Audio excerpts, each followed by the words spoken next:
crews were dispatched immediately, and the father told us that he was in the bathroom with his two children. There was smoke in the building, and he was obviously in fear of his life. As firefighters arrived, they spotted the 999 caller was now out on the roof at the back of the home. Sitting on a flat roof, potentially with a fire underneath you, is extremely dangerous. They don't get more serious than that. There's a family in danger, in a fire, and they have to give 110% to save that family. The man and his children were brought down to safety, but the children's mother was still believed to be inside. We're aware there's still somebody to rescue, so the urgency is high. The firefighting crew entered the area and identified a body that had been burnt.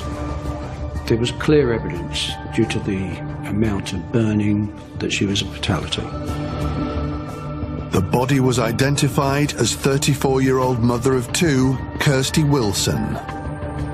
The intensity of burning was quite localised, leaving the rest of the property relatively unscathed, apart from some smoke damage. And that is unusual. Was this a tragic accident? Was it something more sinister?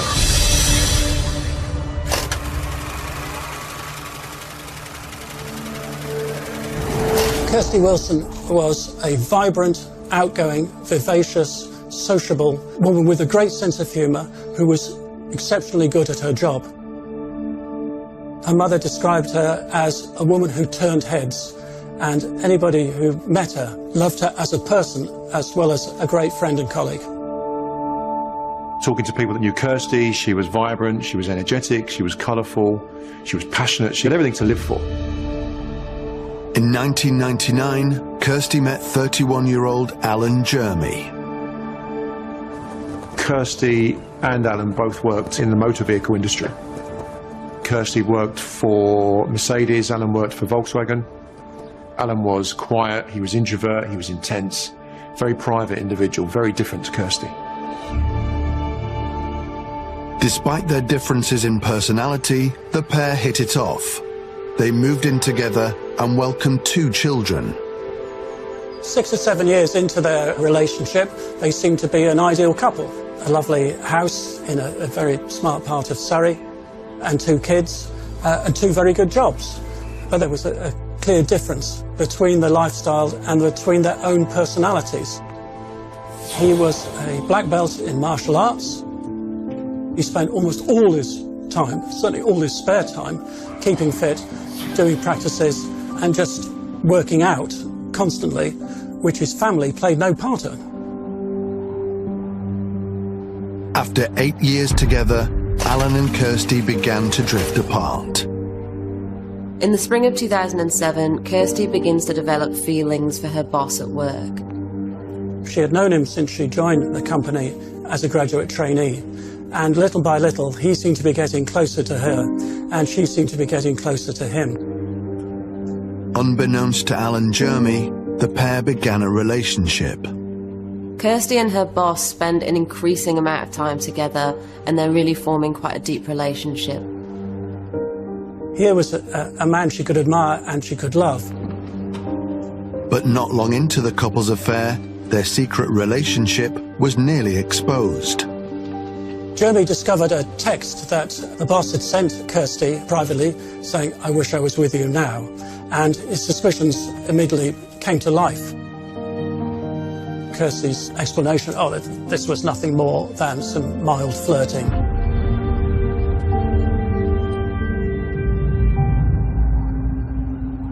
Despite his suspicions, Jeremy accepted her explanation. Kirsty and her boss's relationship continued to develop. They were very excited about the future. They were very much in love with each other, and they had everything to look forward to. Kirsty had obviously kept that quiet for some time. Kirsty's boss was married at that time, but he increasingly decided that his life surely lay with Kirsty, And so he took steps himself to end his relationship with his wife so that he would be available, hopefully in his eyes, to take up with a new life with Kirsty. Kirsty had to take steps along similar lines. Kirsty decides to break the news to Alan that she wants a separation, but she doesn't tell him the exact circumstances about why. She was somewhat concerned about how Alan would accept the news that she wanted to enter into a relationship with her boss. And so she broke it to him in stages. Although there was no history of violence in the relationship, Kirsty had warned her boss about what Alan Jeremy might be capable of. She knew that he was a martial arts black belt, and she knew that if he lost his temper, then he could seriously hurt her if he wanted to.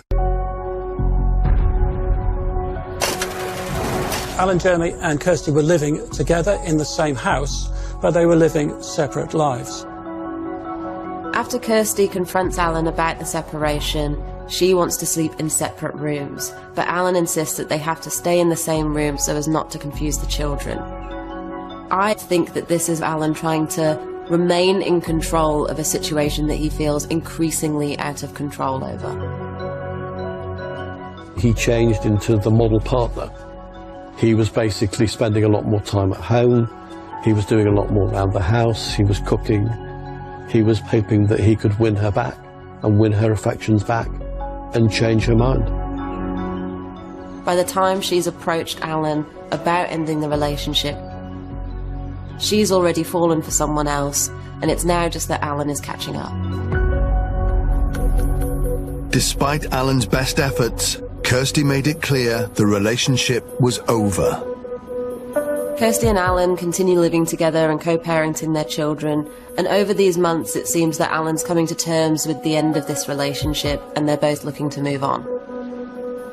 Alan Jeremy wrote a letter to Kirsty almost to confess that he had been the cause of the failure of their relationship. The letter was basically thanking her for all the good times they'd spent together, for the happy times they'd had, but appreciating that she needed to move on. He claimed that he was now over everything and was looking for a new relationship with other people himself.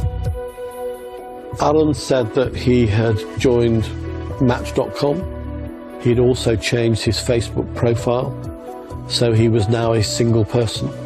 He was saying to everybody that he accepted the breakup. He appreciated that they'd grown apart, that they were going to be adult about it, and that basically he would move on with his life. In August 2008, the couple agreed to put their house up for sale. They'd had the house decorated in preparation to do that, and for all intents and purposes, they were going their separate ways, and as we understood it, fairly amicably. However much Alan Jeremy wanted to give the outward impression that he was acting as a grown-up and accepting the inevitable and reacting in the right way, there was still part of him who still thought he could win Kirsty back. So the first moves to sell the house by putting it on the market must have led to a seminal moment in Alan Jeremy's brain. At this moment, the reality he'd been trying to put off was now the truth. Kirsty broke the news to Jeremy that she was seeing another man. Kirsty had made it clear that she was going to be in a relationship with her boss. She had also told Alan that there was a party coming up that she and her boss were going to attend, that they were going to be together at the party, and that they were going to spend the night together after the party. Whilst he's appearing to be supportive and accepting of the separation, this has got to be quite overwhelming for Alan. She was about to leave him for a new life with her boss. This must have come as a hammer blow to Alan Jeremy's hopes and dreams. Before the house was due to go on the market, suddenly fire breaks out in the house. Fire rescue. Hello, I've got smoke in my house. I've got 2 young children in the house. Are you able to get everybody out of the property? I'm upstairs, the fire was downstairs, I'm not sure this room. Yeah. Come in, sweetie. Are you all going into the bathroom? Yeah. Right, shut. You shut the door. Okay. Have you got a towel or something in there? Yeah. Can you soak it? Just the door. Yeah, any water, sweetheart, any water.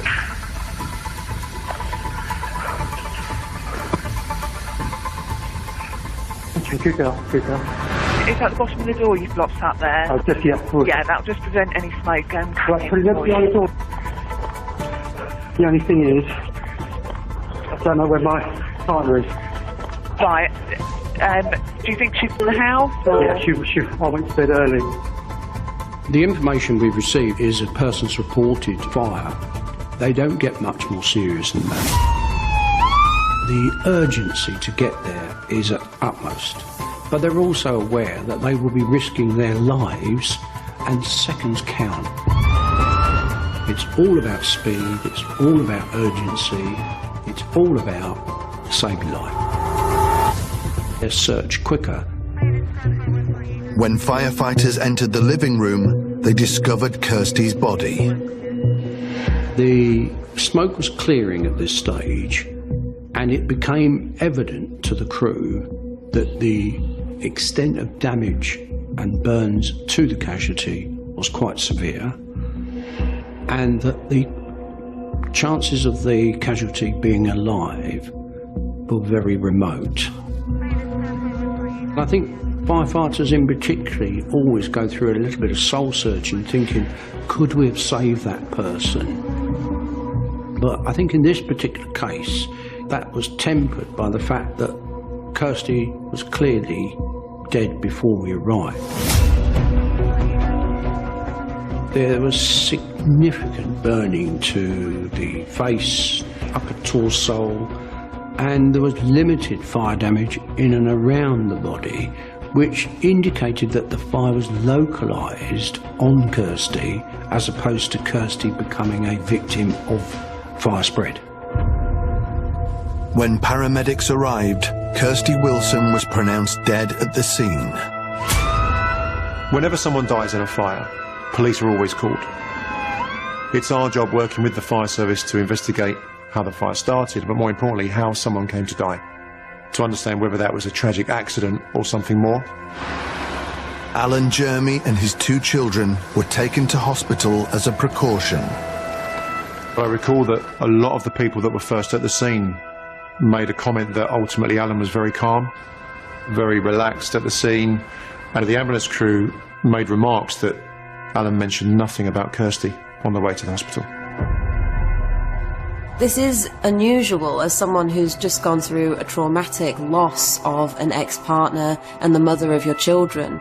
However, it's not enough to immediately, on its own, cause red flags when everyone responds to trauma in very different ways. At Jeremy's home, police and fire personnel inspected the scene. There were some things that were very concerning very quickly. On our arrival, there was some smoke in the road, but it wasn't billowing out of the building. It was more like a thick, moderate fog than a billowing, dense black fire that the crews were prepared for. The fire was very localised to the lounge. Certainly no evidence of a lot of smoke damage in the property, so that clearly didn't add up. One firefighter memorably described it as nothing worse than a smoke-filled barroom in a pub during the days when you were allowed to smoke indoors. With the fire under control, police and firefighters looked for a possible cause. In looking into a fire, there now becomes the possibility of a criminal process, and therefore the police lead on that. It's our job to work with the fire service in particular to investigate that fire, find out how it started, and find out ultimately how Kirsty has come to die. There was clearly a slight smell of accelerant or some kind of fuel-based smell. There was no evidence of smoking material near Kirsty. We would look at potential electrical causes. There was no electrical causes near Kirsty, and therefore we now can only look at Kirsty. There was limited fire damage in and around her body. There was limited damage on the carpets and furniture, but her body was quite seriously burnt, and that is unusual. To me, it looked like it was a deliberate fire. And the positioning of Kirsty's body raised further questions. It looks like she's been specifically positioned to look as though she's fallen asleep whilst watching TV, with a pillow under her head. Now, if she was overcome with fumes and was trying to fight for her life, surely she would have been on her hands and knees trying to escape. This seemed a very strange, almost posed posture for a woman in a smoke-filled room. With the physical evidence pointing to foul play, paramedics at the scene also had some concerns. I vividly remember at least one of them saying that from their experience, they believed Kirsty may have been dead longer than the timeline in terms of the 999 call would suggest. So at this point, I believe Kirsty's been killed, and this is a murder investigation. 4 hours after calling 999, Alan Jeremy was taken into custody and questioned about Kirsty's death. We've only got a certain amount of time with Alan in custody, so it's important that we get as much information from him as possible. At this point, we've still got an open mind. It's really important to say that at the end of the day, we're trying to prove or disprove whether Alan has been involved. Jeremy put forward his version of what happened the night that Kirsty died. According to Alan, he gives his daughters dinner. They all watch Disney Channel for a little while before he takes the girls to bed. Alan Jeremy went out at about 8:30 or thereabouts to fill up his car with petrol and to draw out some money from the cash machine. He'd then gone back home and basically sat with Kirsty. He then went to bed, leaving Kirsty downstairs watching Big Brother. And that was the last time that he'd seen her. Alan Jeremy told the police that as far as he was concerned, an intruder must have broken into the house, murdered Kirsty, and set fire to the house. He was adamant that he hadn't been responsible for the death of his partner. We are looking and have an open mind to looking at other lines of inquiry. I can't preclude that someone else is either responsible or has worked with Alan in killing Kirsty. I'm looking for any evidence that someone else had done this. At Alan Jeremy's home, detectives looked for any evidence to support Alan's theory that someone else may have been responsible for Kirsty's death. We've only got so much time with Alan in custody, and we might only have his house for a finite amount of time. And we need to try and, make sure we recover as much evidence as quickly as possible. There was no sign of any forced entry. Equally importantly, when I looked in the kitchen, there was cash. There was laptops, there were phones. Now, if someone had broken into the property, this was a burglary that had gone wrong as an example, why would you leave all those valuable possessions behind? Straight away, we're very concerned. Police found no evidence to suggest that another person had been responsible and identified Alan Jeremy as their prime suspect. Where in the property? When we were searching the house, we found a stun gun in one of the bedrooms. A highly unusual item. Who has a stun gun in their house? I have no idea whose it was, whether it had been used, what it was for, but at that point I just knew that it was something that we had to take as part of our investigation. Meanwhile, investigators looked to confirm Alan Jeremy's timeline of events. Once Alan told us he'd been to the petrol station, it's quite usual for us to try and corroborate that to see whether he's telling us the truth. The obvious way of doing that is looking at CCTV at the petrol station, which we did obtain, and it did show Alan at the petrol station at the time he said. Interestingly, what we were able to see, not just what he did, but what he was wearing. There was CCTV from the petrol station showing that when he filled the car up with petrol, he was wearing black jogging bottoms and a white t-shirt.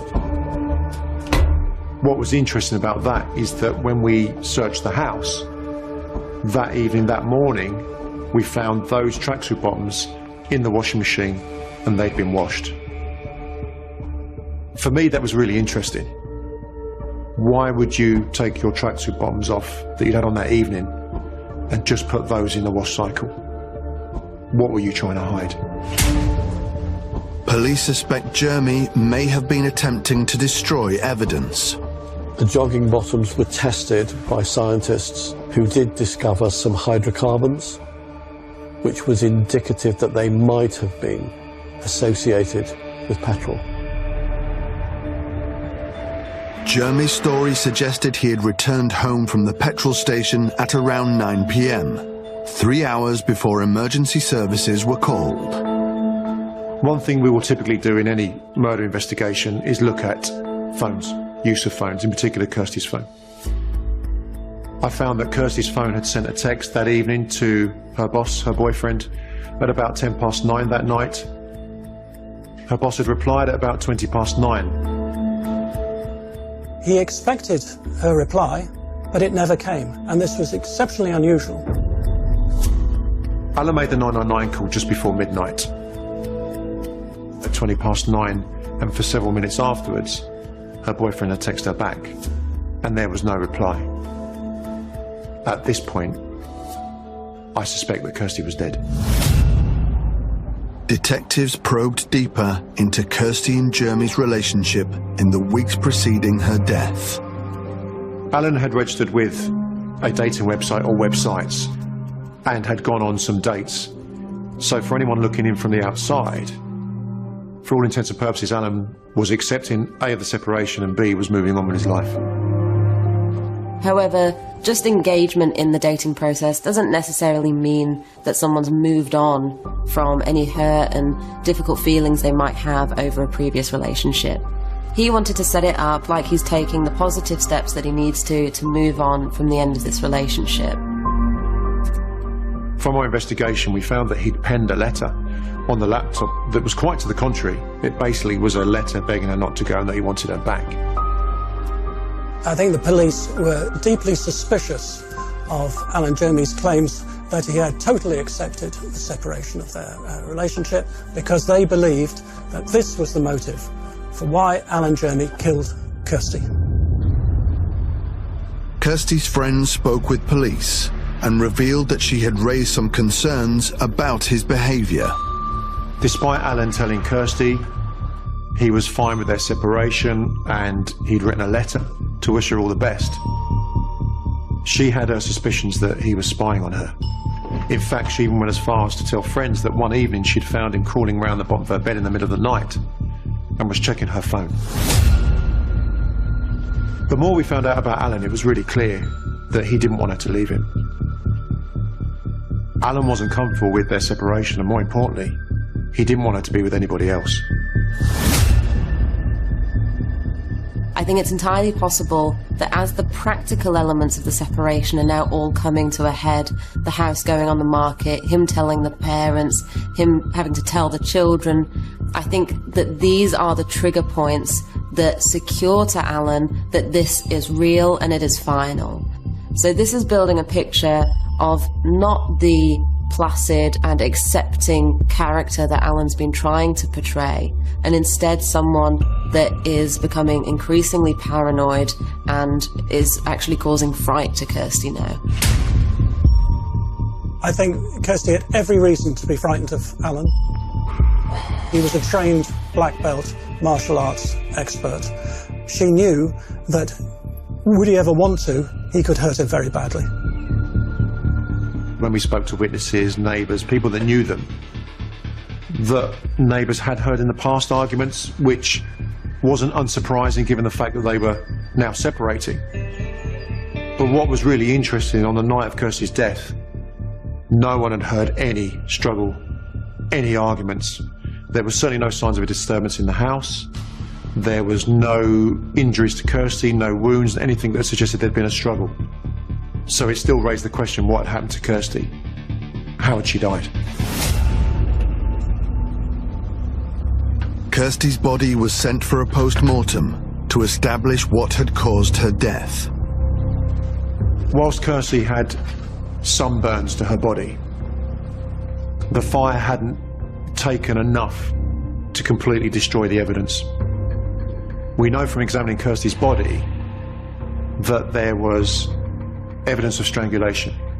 There was no soot in her airways, which meant she was killed before the fire had been set. And we also know there was no signs of any injuries or defence wounds. There'd been certainly no struggle before she'd died. So what we did know is that Kirsty had been strangled to death, and we also know the fire hadn't killed her. The fire had been set deliberately to destroy the evidence. As the fire burned downstairs, Alan Jeremy called 999. Fire rescue. Hello, I've got smoke in my house and I've got 2 young children in the house. Okay, you're able to get everybody out of the property? I'm upstairs, the fire was downstairs, I'm not sure, there's just smoke coming from upstairs. Right, okay, so you're not able to get out at the moment? I'm not at the moment, and I've got 2 young children upstairs. Someone who has committed a murder ringing 999. That's quite unusual. But what's even more unusual about that call is how rehearsed, perhaps, cold, calculated, callous Alan is in that call. Okay, have you got a towel or something in there? Yeah. Can you soak it under the door? Yeah, any water, sweetheart, any water.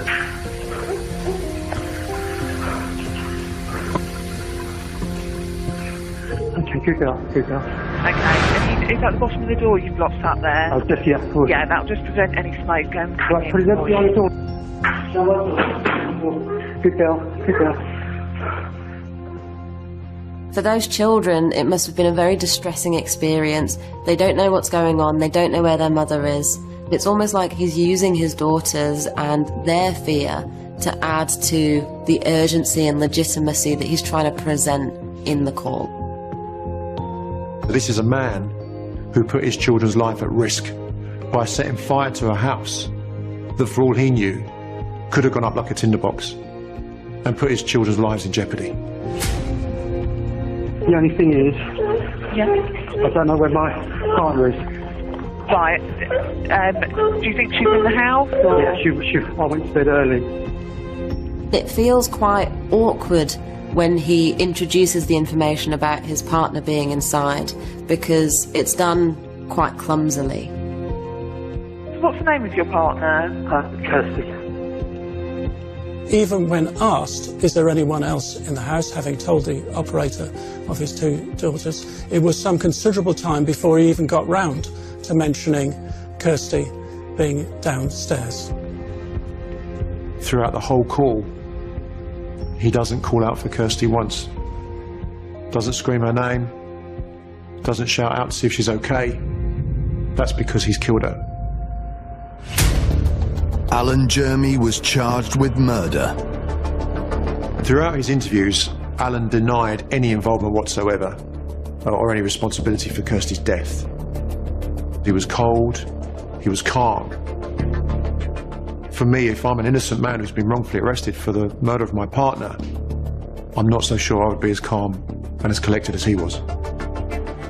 Alan Jeremy has a very structured and planned approach to this murder of Kirsty. He clearly thought he'd get away with it. He set that fire hoping to destroy the evidence, hoping to kill Kirsty and to live his life with his 2 children, and no one would ever know. However, the actual execution does not line up with that structured and planned approach. He's clearly someone who likes stability and control, and as the separation between him and Kirsty is becoming more finalised, and he's at risk of losing the life which he enjoys, perhaps the change of access to his daughters, this has all fueled him to take revenge. Alan was clearly consumed by jealousy, and selfishly, rather than let anybody else have Kirsty, let her live her life, he took it.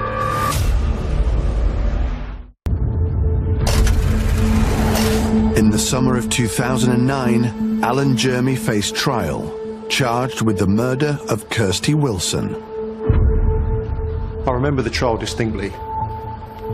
Alan sat in the dock, and I remember he was still very, very calm, very cold, I would say, throughout, which had been consistent throughout our entire investigation. He denied any involvement still at this point in our murder. He hadn't admitted to a thing. He seemed smug and lacking in showing any signs of emotional remorse. He wasn't showing any emotion for the loss of his long-term ex-partner, the mother of his children. Alan Jermy took to the stand to put forward his side of the story. His defence was that he fully accepted that Kirsty hadn't died as a result of smoke inhalation, that she had been either strangled or strangled and suffocated, but that he had not been responsible for it. He maintained the account that somebody else must have been responsible. So somebody had walked into his property, no signs of any forced entry, no signs of any broken windows. They'd walked straight in, they'd found his petrol canister, they'd murdered Kirsty without any signs of a struggle, no disturbance. They'd set the fire and they'd left completely undetected. It was quite remarkable. Under cross-examination, the prosecution looked for holes in Jermy's story. It was part of Alan's account that he and Kirsty had watched Big Brother together. What was interesting is I turned the TV on and saw the TV had been paused from the previous evening on a programme called Hannah Montana on the Disney Channel, which was a programme that Alan and Kirsty's children watched before they went to bed. That told me that Kirsty hadn't been watching telly after those children had gone to bed. Prosecutors also drew attention to the jogging bottoms, which had shown traces of petrol. But under cross-examination, the defence landed an important blow. The scientist who gave evidence about that conceded that because of the firefighters moving through the premises and through areas where petrol had been, and also when Mr. Jermy was filling his car at the petrol station, those hydrocarbons may have got there as a result of that, and not indicate that he'd been responsible for pouring the petrol in the scene. The jury were told about the stun gun that was found at Jermy's home, as well as details of how it had been acquired. We found evidence of a purchase for a stun gun from abroad. He'd done it in Kirsty's name. Why would you purchase a stun gun? More importantly, why would you purchase it in someone else's name? The prosecution put it forward that it had been deliberately bought in her name to disguise the fact that it had been obtained, and that he had thought it would never have been discovered. We subsequently found out later on that a package had been delivered to the property. I think it may have been found by one of Kirsty's parents. The package had been taken away by Alan. I suspected that was probably the stun gun, and he had told Kirsty it was DVD so that she didn't look for the package. It suggests a level of pre-planning from Alan, where he has gone online, intentionally ordered these items and then hidden them from Kirsty. But the defence told a different story. The package had arrived addressed to Kirsty. Kirsty's father had given it to Alan. He claimed that he had never seen the stun gun, although he was aware she had spoken about getting one, because when they moved apart, she would be on her own and would need some form of protection. The prosecution put forward their version of how Kirsty Wilson had died. It was our case that Alan had subdued Kirsty, strangled Kirsty and set fire to the house. Whether he'd done that with the stun gun or whether he'd used his hands to do that, only Alan will know. But what we do know and what we did present to the jury is clearly Alan as a capable, strong, skilled martial artist who may have used those skills to incapacitate Kirsty. The one unanswered question was, why was there no defence marks on Kirsty? The prosecution suggested that by stunning Kirsty, Jermy could then throttle her with his hands. He could do it in a way that would leave minimum amount of evidence in terms of bruising on her throat. He then hoped that by covering her throat and neck area with extra amounts of petrol, that would then destroy the evidence. But because the fire did not catch as strongly as he had hoped and expected, the pathologist was still able to show that strangulation had taken place. We made an application to exclude the stun gun because there was no evidence that it had actually been used in the course of the murder. That was only a theory put forward by the prosecution. But the judge ruled against that. That presented something of a difficulty for the defence. However, during the course of the trial, we've made some impact in relation to the points that they made, being able to explain quite a few of them away. We dealt with the hydrocarbons. Basically, they didn't have any evidence that the stun gun had been used. There was good evidence that he loved her, that he loved his children, and that basically he had been sensible about the breakup and was coming to terms with it. Following a 4-week trial, the jury retired for deliberations. No one knows what a jury's verdicts will be except the 12 people who are making that decision. That moment when the jury go out to consider their verdict, despite the evidence and no matter how well you've presented your case, you never take anything for granted, and ultimately it seems like an eternity. After 5 hours of deliberations, the jury were ready to return their verdict. Those moments, those seconds in court, you can hear a pin drop. But thankfully and rightfully in this case, the right verdict was delivered, and he was guilty. Alan Jermy was found guilty of the murder of Kirsty Wilson and sentenced to life in prison with a minimum term of 16 years.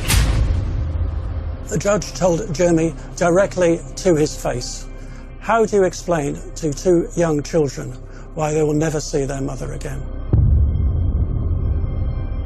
The things that will always stick with me with this case is the cold, calculated way in which Alan tried to hide his crime, how selfish he was in doing what he did, putting his children's lives at risk. But more than that, how he took away their mum.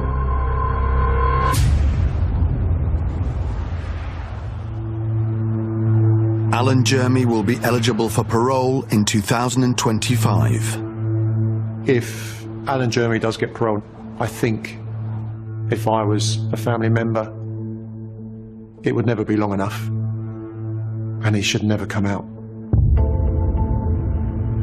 We'll never know if that was premeditated, that murder, whether he'd spent weeks, days, hours planning what he was going to do to Kirsty. What we do know, though, is that after he'd killed her, and before he rang 999, he had several hours in which to think about what he would do next. Could he call the police and admit there'd been a terrible accident, something had gone terribly wrong? Or do you spend several hours thinking about how you are going to conceal your crime? He took Kirsty's life. A brilliant scientist and devoted family man. Eugene was a beautiful person. He definitely wanted to change the world for the better. Found viciously beaten to death. 32 lacerations to the face and body. He had suffered a crushed trachea. Police uncover a trail of evidence and search for a brutal killer. The volume of blood told the story of how far the struggle went. There were numerous items of evidence seized. Several suspects emerge. We did receive tips that it was a professional hit.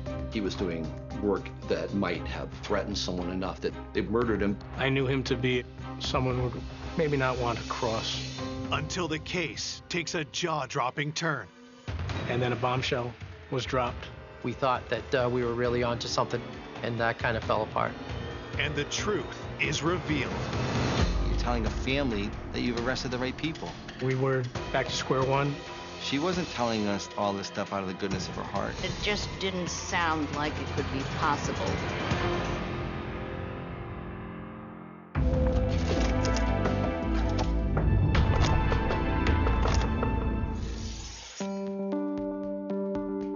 Norwich is a small city in eastern Connecticut, known as the Rose of New England.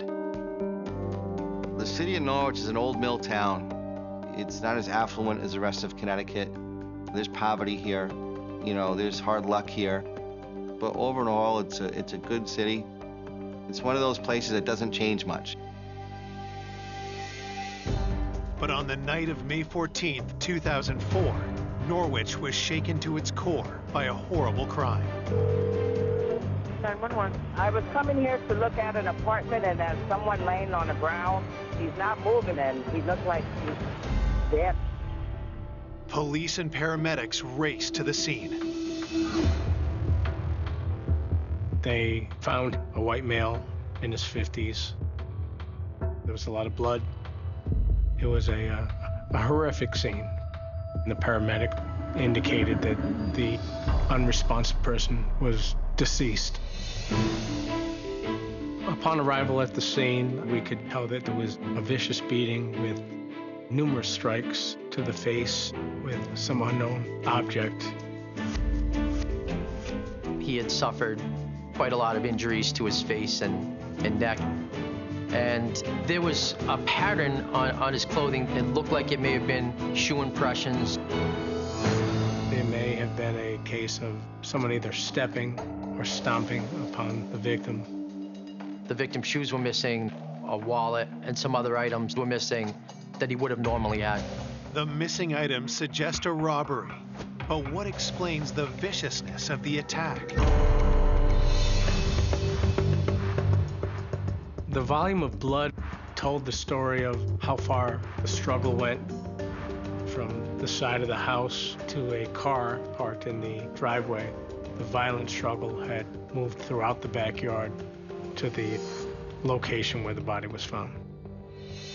There's always a possibility that it was a random crime, but the manner of death did raise our suspicions about it being possibly more of a personal nature. The forensic team gets to work. They collected the blood, hair, fiber, evidence, anything that they could find at the scene. But this crime scene poses unique challenges for investigators. The property itself appeared to have been in the process of being cleaned up. There was a lot of debris. There was broken glass, and there was metal, there was, bike parts. It was difficult to see if any of that material had anything to do with the crime scene. We did not determine the murder weapon at the scene. There were numerous items of evidence seized. We saw a hose in the backyard that had blood on it. A keychain was found at the scene and a brick with some apparent blood residue. The situation with the house told us that the victim was not residing in the house. Detectives turned to the 911 caller for a statement. She said she had seen a for rent sign and she called the number. The woman who answered said that her husband, the owner, was at the house. She says, "Oh yeah, my husband's down there working on the property. We should go talk to him." So she went to the property and discovered the body in the driveway. She dialed 911 at approximately 10:55 p.m. Police now believe the victim is the owner of the rental property, New Hampshire resident Eugene Maloff. I conveyed that information to the New Hampshire police, and they were able to notify Joanne Maloff that we had discovered someone that appeared to be her husband. I received a call at 2 o'clock in the morning from Joanne. And she said, Eugene's been murdered. And it just didn't sound like it could be possible, like it was a bad dream. It just rocked my world.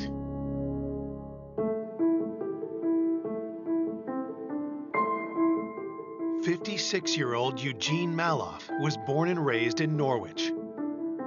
Eugene and I were very close, all through grade school, high school. We just loved each other's company. He was just a down-to-earth, sensitive, nice guy. Okay, come on. Let's do our standard dance. Eugene and his wife Joanne were married young and soon after started a family. Joanne was made for Eugene.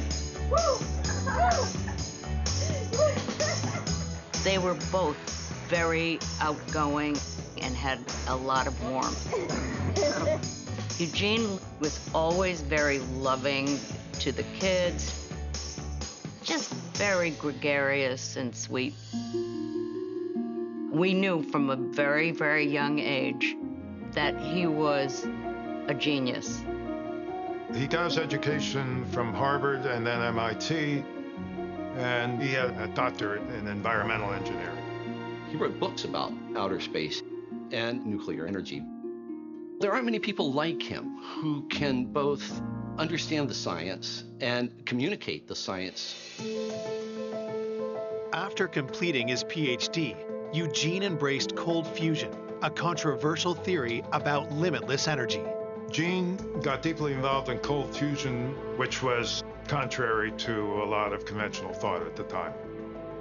If cold fusion realizes its potential, you would have unlimited alternative energy. Gene definitely wanted to change the world for the better.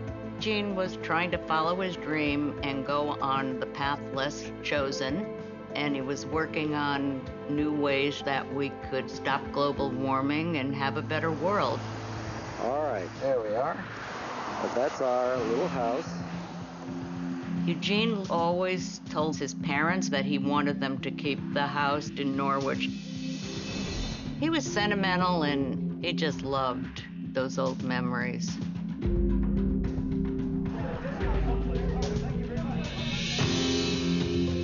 Now, the house that held Eugene's fondest memories had become the scene of his family's worst nightmare.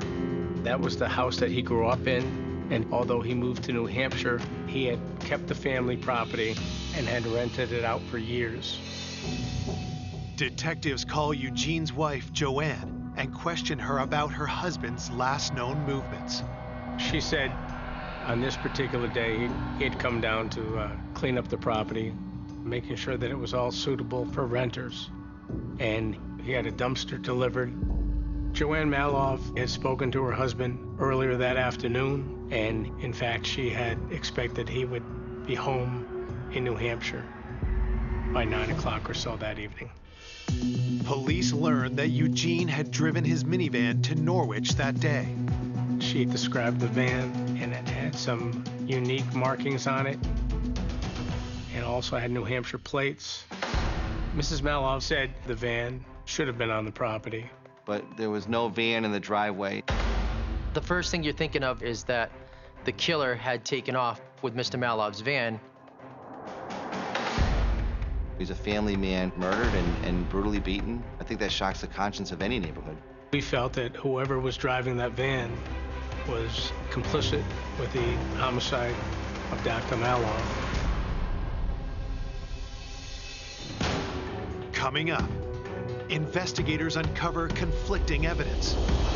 They had been involved in a theft of a motor vehicle and some kind of violent struggle.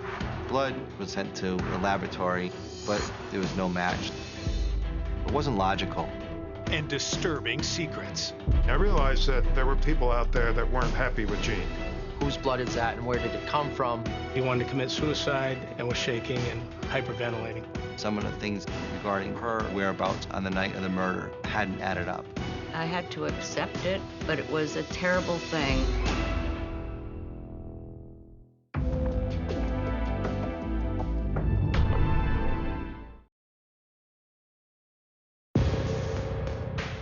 Nuclear scientist Eugene Maloff has been found violently beaten to death at the rental property he owns. And police suspect the killer fled in his van.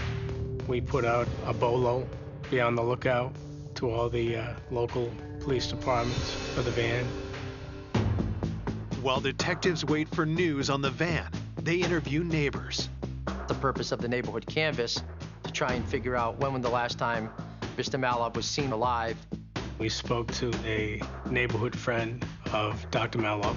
He indicated that he had seen him mowing the lawn earlier that day, and Nothing was suspicious at the time. He did indicate that at about 8:30 p.m. that evening, the van was not there, which gave us a time frame to start working with. Dr. Malov had been mowing the lawn. Everything had grass cuttings covering it, from abandoned bicycles and debris on the ground, but there wasn't a stitch of grass on these keys. So we believe that those keys were dropped after Dr. Malov had mowed the lawn, which would have been sometime around the time of the homicide. Detectives hope neighbors can help them identify the owner of the keys. But then, police receive an urgent call from a local casino. We were notified that Dr. Malov's van had been located in the employee parking lot of the Foxwoods Casino, which was approximately 7 miles away from the crime scene. When we arrived, the tailpipe was cold as if it had been there for several hours. The van was towed back to the City of Norwich Public Works Garage so that the State Police Major Crime Unit could process the van. They searched the van for hairs, fibers, and anything that looked like blood. They didn't obtain any fingerprints from the door handles or steering wheel, which indicated to us that the driver quite possibly was wearing gloves. Investigators hope security footage will help them identify the driver of Eugene's van. It was a hazy, foggy evening, and we weren't able to gather much evidence at all from the cameras at the Foxwoods Casino. With the killer still at large, police turn their attention to Eugene's wife, Joanne, in New Hampshire. Probably a 3-hour drive from New Hampshire to the crime scene. The Malov family, they had alibis, and they were not suspects at this time. Joanne Malov couldn't provide anybody's name that would have any intention of hurting her husband. Police asked Joanne for information about recent tenants at Eugene's rental property in Norwich. We needed to obtain the identity of all individuals that lived in the house. They were definitely persons of interest. Joanne Malov told us that Gene had evicted Pat and Roy Anderson approximately 2 weeks prior to the murder.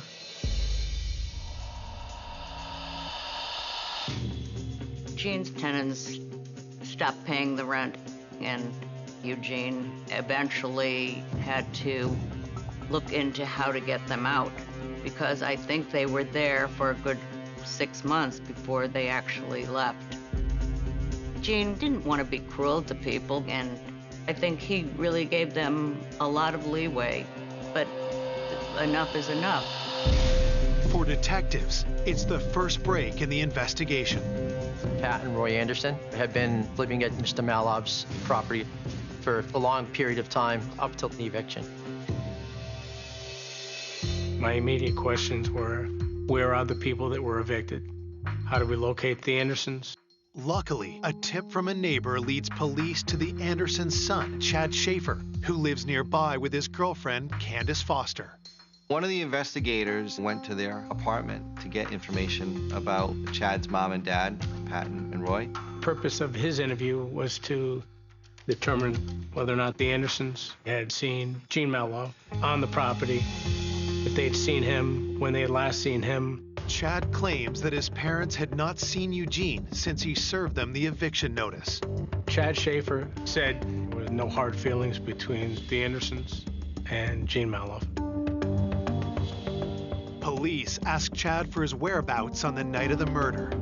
Chad and Candace indicated that they were both home with their newborn on the night in question, and that was their alibi. Chad cooperates with police and provides them with his parents' new address. I subsequently went out to Pat and Roy Anderson's new rental out in Montville, Connecticut, and interviewed them about Gene's death. Pat Anderson, she corroborated Chad Schaefer's assessment that when they were evicted, they moved on and there was no feelings of animosity between themselves and Gene Malov. Detectives still want to know where the Andersons were at the time of the murder. Patricia Anderson worked in a nursing home and said She was at home after working previously during the day. Police ask Roy point blank if he has an alibi around the time that Eugene was murdered. He indicated that he had worked from 5 p.m. to 1 a.m. in the morning out at the Foxwoods Casino. And Dr. Maloff's van had been located in the employee parking lot of the Foxwoods Casino. That was very suspicious to the investigator. From the crime scene to the Foxwoods Casino parking lot, it's not far, a 15-minute drive. And then you think that maybe this eviction thing was a personal thing. And you have as investigators to figure out who did it so that person can be held accountable.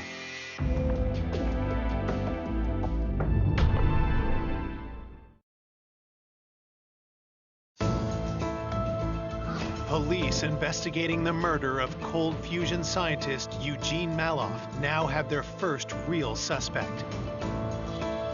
His recently evicted tenant, Roy Anderson, works at the same casino where Eugene's stolen van was found on the night of the murder.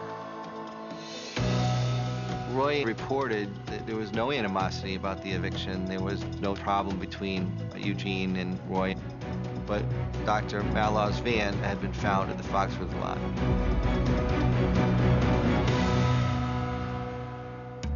Angered by the eviction, had Roy killed Eugene in revenge? We got a list of names of employees that night, and we verified that Roy Anderson was in fact working from 5 p.m. until 1 a.m., and that provided him with a pretty solid alibi that he was not within the city of Norwich at all. Pat and Roy Anderson were both individuals of interest, but they had alibis. Police want to know if anyone else was living in their house at the time of the eviction. One of the things that we learned in talking to Pat and Roy, they would bring other people in to help pay for rooms. We needed to obtain the location of all individuals that lived in the house. It turns out one of the Anderson subletters is well known to police. Lenny Campbell was a friend of Roy's, and they allowed Lenny to stay in the basement of the house. I personally had run into him a few times during the course of my patrol duties. I knew him to be an individual that someone would maybe not want to cross. The Andersons, when they were evicted, Lenny moved out with them to their new place. Police want to speak to Lenny, but the Andersons say he recently packed up and left without an explanation. He moved out shortly after Eugene's murder, and investigators thought it was suspicious. When police try to track Lenny down, they find he's moved out of state. Lenny Campbell was working on a farm up in Massachusetts. Lenny denied ever even having contact with Eugene Maloff. Lenny isn't talking, and there's no evidence connecting him to the crime scene. At this point in the investigation, we really need some solid forensic evidence that somebody was complicit in the murder of Eugene Maloff. Police receive the autopsy report, and it sheds more light on how Eugene was killed. The medical examiner's office indicated approximately 32 lacerations to the face and body. And he had suffered a crushed trachea. What possibly could have sparked such a vicious assault? We did receive tips throughout the course of the investigation saying that it was a professional hit.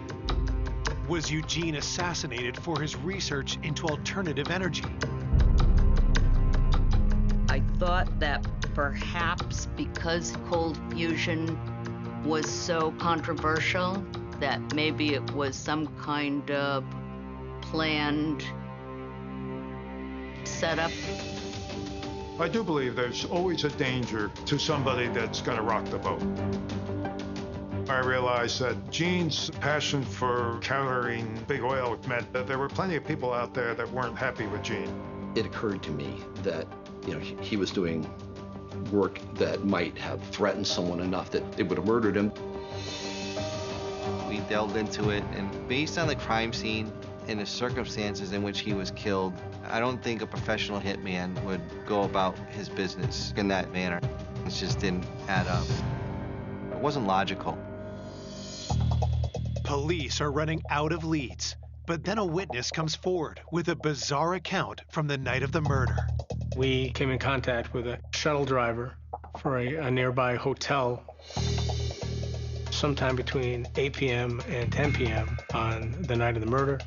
He had pulled up to a traffic light and saw a van similar to the doctor's van, and he noticed the operator of the van, a white male, was wearing socks on his hands.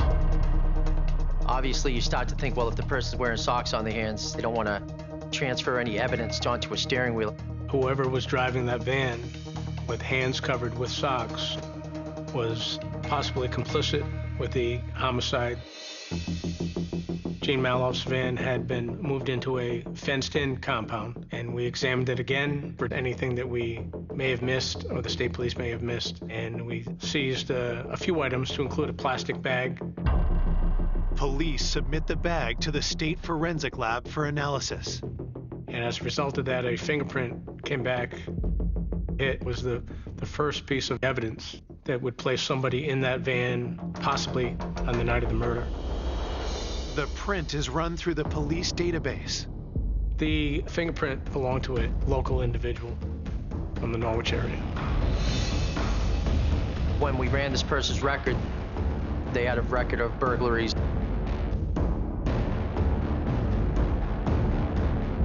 He was the type of guy that wouldn't have any problems breaking into your car. Maybe Eugene Maloff got killed for it.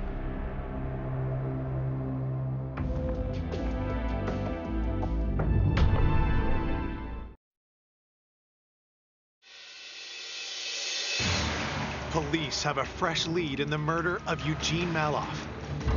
A fingerprint on a plastic bag found in the scientist's stolen van is matched to a local car burglar.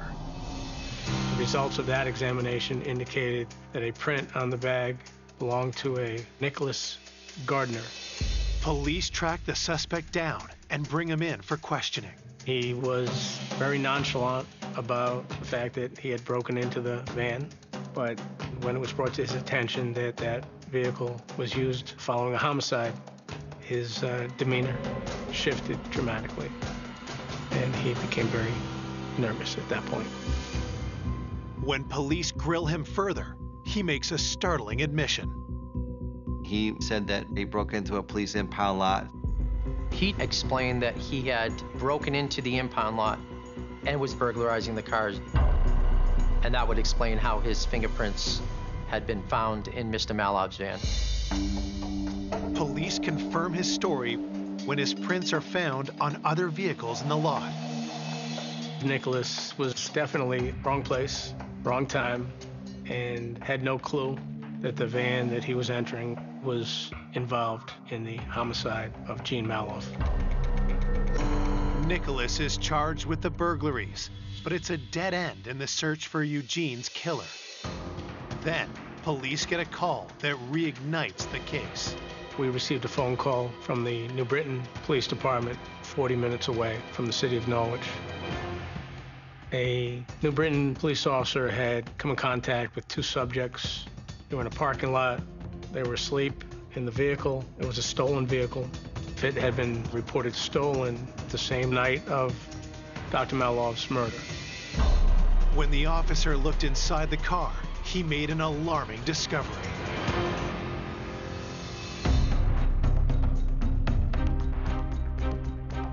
They had been found with blood inside their vehicle. And so obviously the first inclination is, whose blood is that and where did it come from? The men are arrested and taken to the station.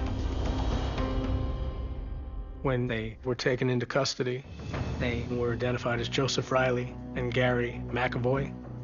Officers at the scene observed that Riley and McAvoy had evidence of some kind of violent struggle. Is it possible these two men were involved in Eugene's murder? We wanted to either rule them into our homicide scene or rule them out. So investigators from Norwich went up and spoke with Riley McAvoy at the lockup in New Britain. Police interview Riley and McAvoy in separate rooms. They press Riley about the bloodstains in the car and scratches on his arms and legs. Joe Riley told the detectives that he and McAvoy ended up in an altercation with one another. They both said that they got into a fight in the car, and that's how they had the blood in the car. Investigators question the pair about Eugene's homicide. During Riley's interview, he made some statements that really caught our attention. He asked, did the old man get the kicked out of him? But the manner of death of Gene Maloff had not been relayed to Riley at that time. How did Riley seem to know details about how Eugene was killed? McAvoy's response to questioning raises more red flags. When the officer advised him that he was being investigated for potential homicide, Gary McAvoy became very distraught. He indicated that he wanted to commit suicide, and at one point curled up in a fetal position on the floor and was shaking and hyperventilating. The statements provided by Riley and McAvoy were suspicious to the investigators. Police bring in the hotel shuttle driver who claimed he saw someone driving Eugene's van on the night of the murder. He told us that the operator of the van was a white male. A photo array was offered to the witness, and he pointed out to Joseph Riley as the driver of the minivan that he saw that night. Police now have a witness placing one of their suspects inside Eugene Maloff's van on the night he was murdered. Riley and McAvoy had been involved in a theft of a motor vehicle and a burglary, and they did have evidence of a violent struggle, and the witness picks Riley out of a photo lineup. Police still lack physical evidence, so they obtain the men's DNA to compare to samples collected from the crime scene and the van. Evidence was sent up to the Connecticut State Police Forensic Laboratory. When results come back, it's a major break. We received a phone call from the forensic lab saying that the hair in Mr. Maloff's van was a match to Mr. McAvoy. Okay, well, that's a blockbuster. We had solid forensic evidence, and we're going to move forward with a warrant. Riley and McAvoy are charged with Eugene's murder. I was happy for the family that maybe they'd get some closure on this case. But then, investigators received a disturbing call. We thought we were on strong footing based on the solid forensic evidence from the van, and the case was going to move forward. And then a bombshell was dropped.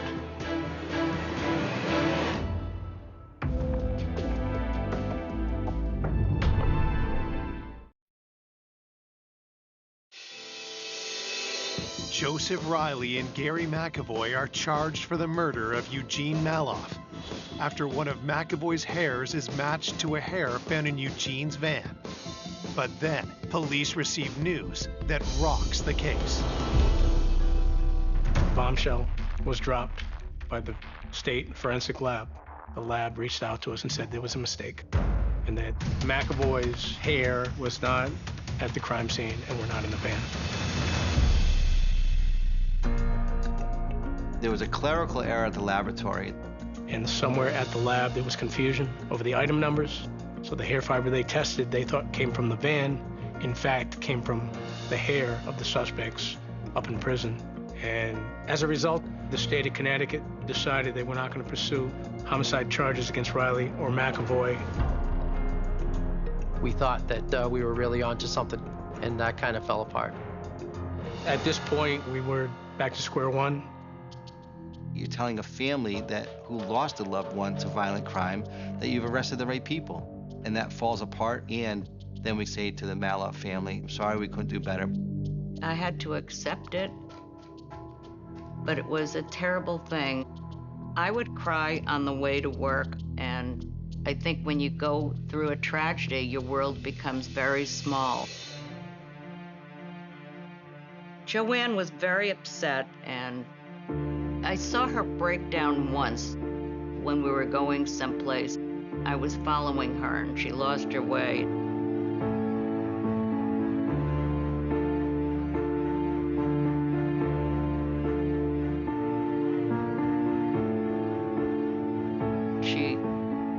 just was devastated at that point. When the investigation went on so long, I had a feeling it was just one of those random events, and we would never learn anything more of it. I think I pretty much accepted that. The case goes cold.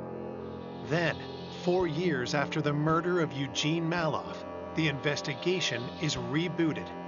Determined to solve the crime, Norwich PD assigned new resources to the case.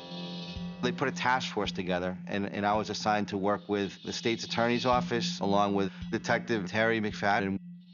Detective Curtis and I picked up on the case and basically started from day one.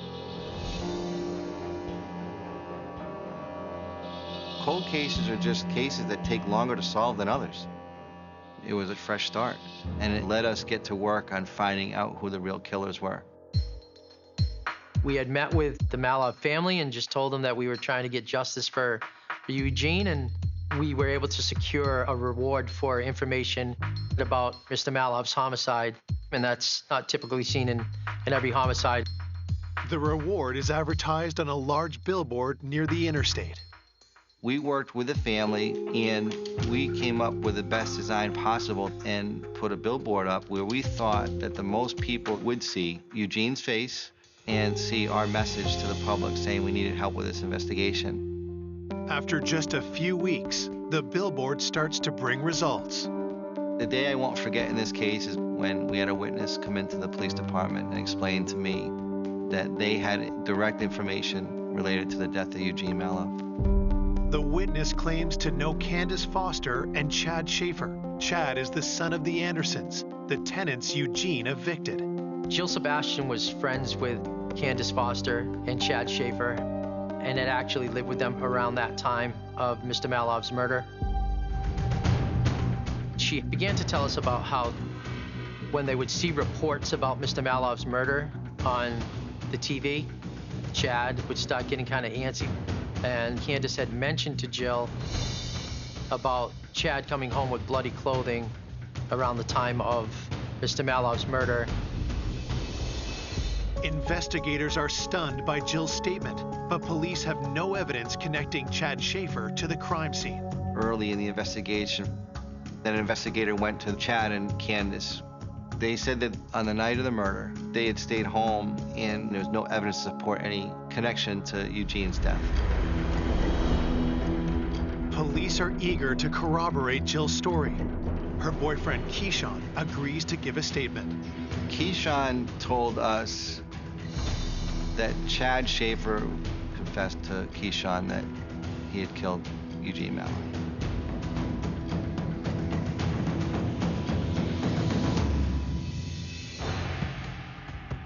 Obviously, it's a significant development in the case. We started to look at Candace Foster and Chad more closely. Police learn that in the years after the murder, Chad and Candace had separated. They focused their attention on Candace. The number one goal for us was to get information from her regarding Chad, being a participant in the murder of Dr. Eugene Maloff. Police urge Candace to tell them everything she knows. This is the father of her children that she's now going to be telling us about that participated in a homicide. Candace and Chad had a tumultuous relationship, and she related to us that her biggest fear for her and her children was Chad. Detectives ask Candace about a piece of physical evidence that could tie Chad to the crime scene. Candace told us that those keys had been hanging inside the loft at the apartment where Candace and Chad lived, and we happened to find a key ring similar at the crime scene.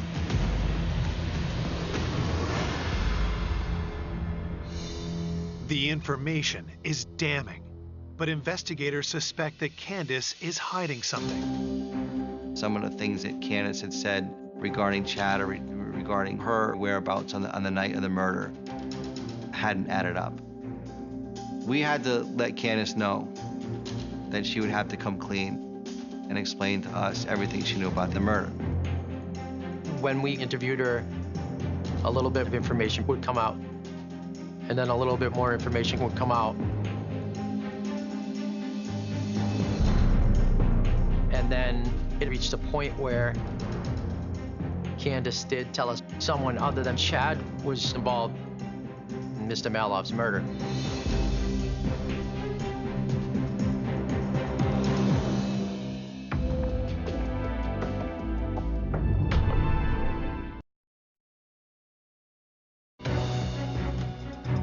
Detectives believe Eugene Maloff was killed by his former tenant's son, Chad Schaefer. But Chad's ex-girlfriend, Candace, claims Chad wasn't the only one involved in the brutal murder. Candace told us that Moselle Brown, he had been at the scene with Chad at the time of Mr. Maloff's murder. Moselle Brown was the cousin of Chad Schaefer. Chad had been hanging around with Moselle a little bit more often around this time. Moselle Brown had a violent criminal past. We knew of him. We were cautious of him. Investigators press Candace for more details about events leading up to Eugene's murder. She says it all started when a relative saw Eugene cleaning out the rental unit the Andersons had been evicted from. Candace told us that all day long, Chad had been getting phone calls from his mom, Patricia Anderson, saying that the landlord was throwing all their things in the garbage.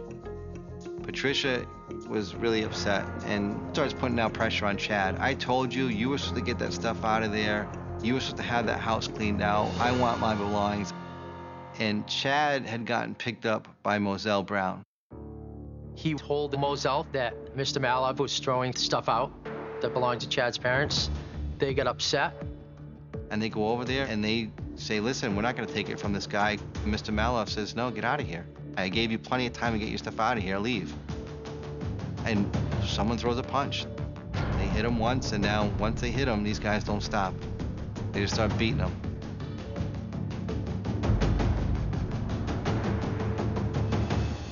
And they leave him for dead. Following the vicious assault, the pair returned to Chad and Candace's apartment. Candace told us that they returned. And Chad was upset, and Chad had blood on his clothing. And Chad explained to Candace that they had beaten the landlord. But Candace's account doesn't explain how Eugene's van ended up in the casino parking lot.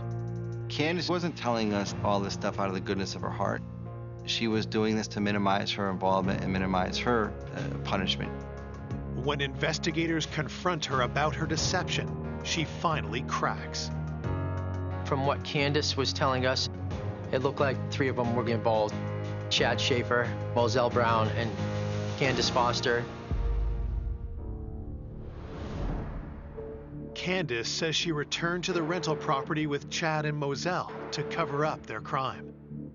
Candace said they walked down the path to the garage to where they saw Eugene Maloff laying on the ground, and that he was still alive and still breathing, but he was severely beaten. And they realized they gotta kill him. Candace Foster was a bit reluctant to do that, at which point they threatened her. Chad and Moselle said if she didn't participate, that she'd be next.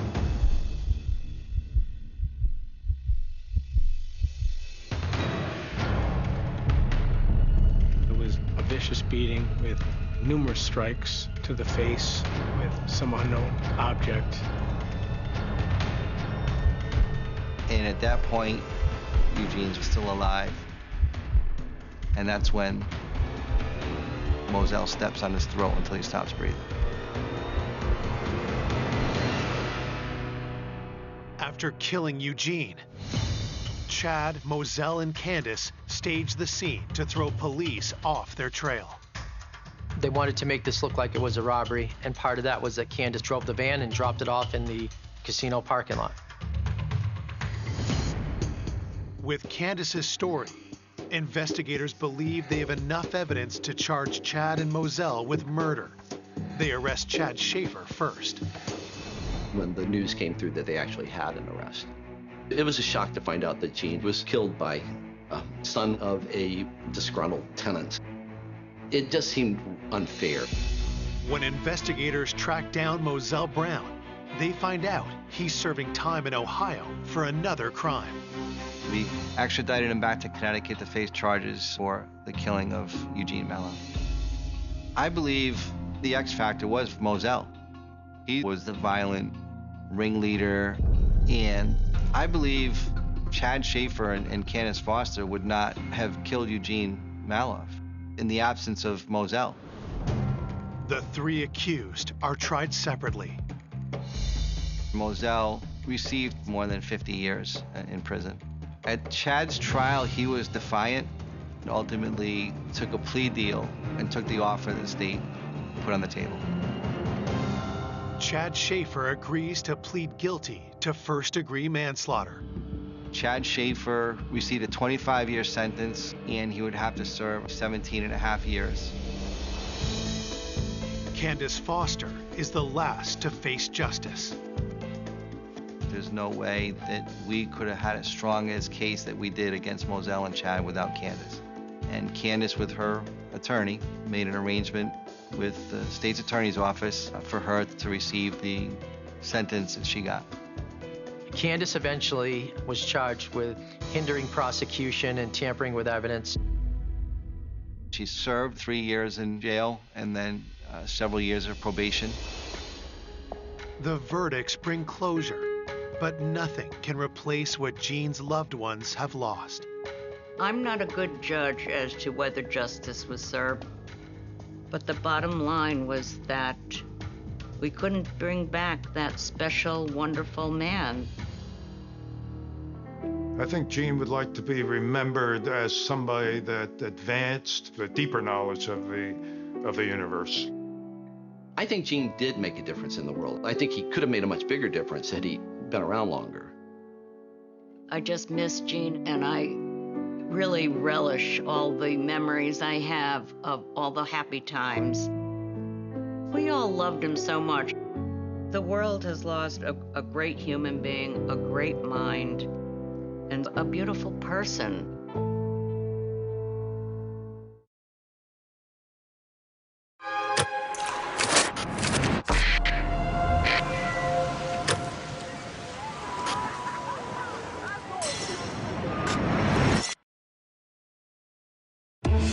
Beloved taxi driver. Raphael was a hardworking guy. He always tried to do better and better and better.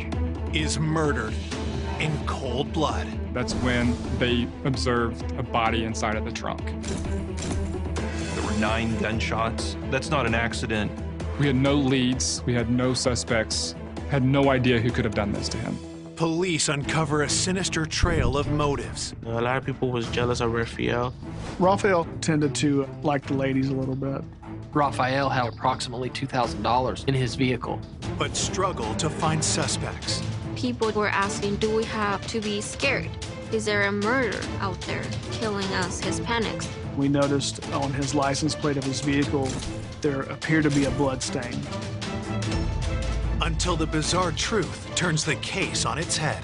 We're calling him through the loudspeaker, trying to get him to come out of the house, which turned into an hours-long standoff. When that fingerprint came back with a second person, it really blew it wide open. We knew he was at the scene. That was a bombshell. That was a game changer in terms of the criminal prosecution. Ultimately, to come back to these 2 people was something that we never saw coming.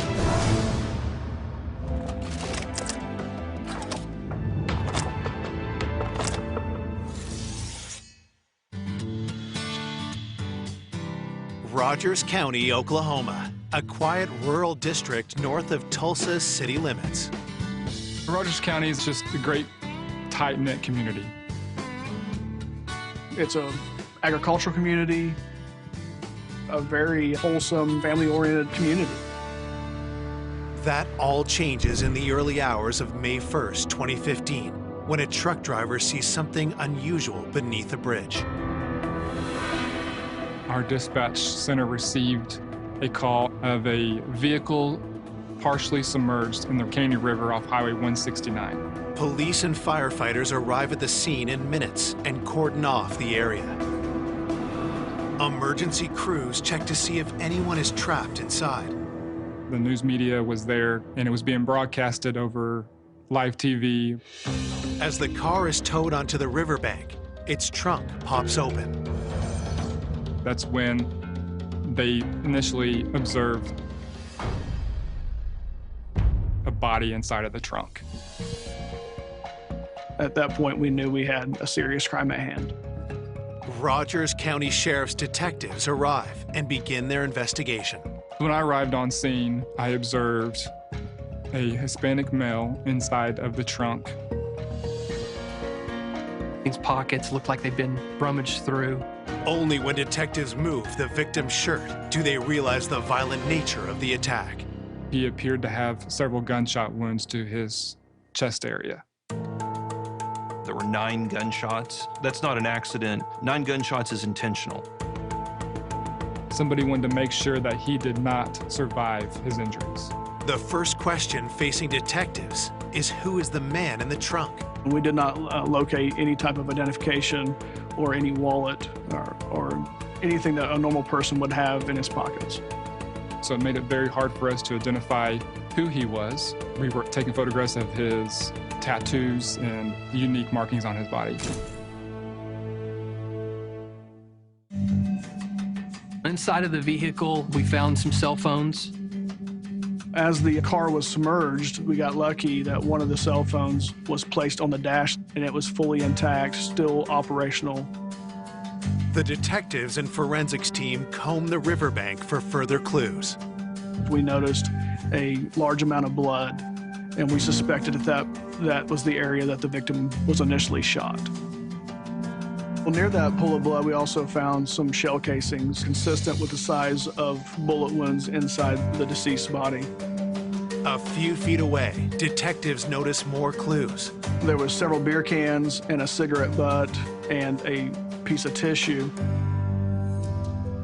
I was told that a family member had showed up and seen his brother's car on the news, and he said, yes, that's my brother's car. The young man's brother is Rafael Hernandez Torres, a taxi owner serving customers in Tulsa's Hispanic community. I showed him a photograph of a tattoo that I had taken from the victim's body. That Oscar immediately identified the tattoo belonging to his brother and then began sobbing and crying because at that point we told him that his brother had been murdered. It broke my heart. When I seen the pictures, it felt like the whole world just kind of ended. Oscar called me. When I found out Rafael got shot, I didn't know how to react. I was just shocked. I was like, how?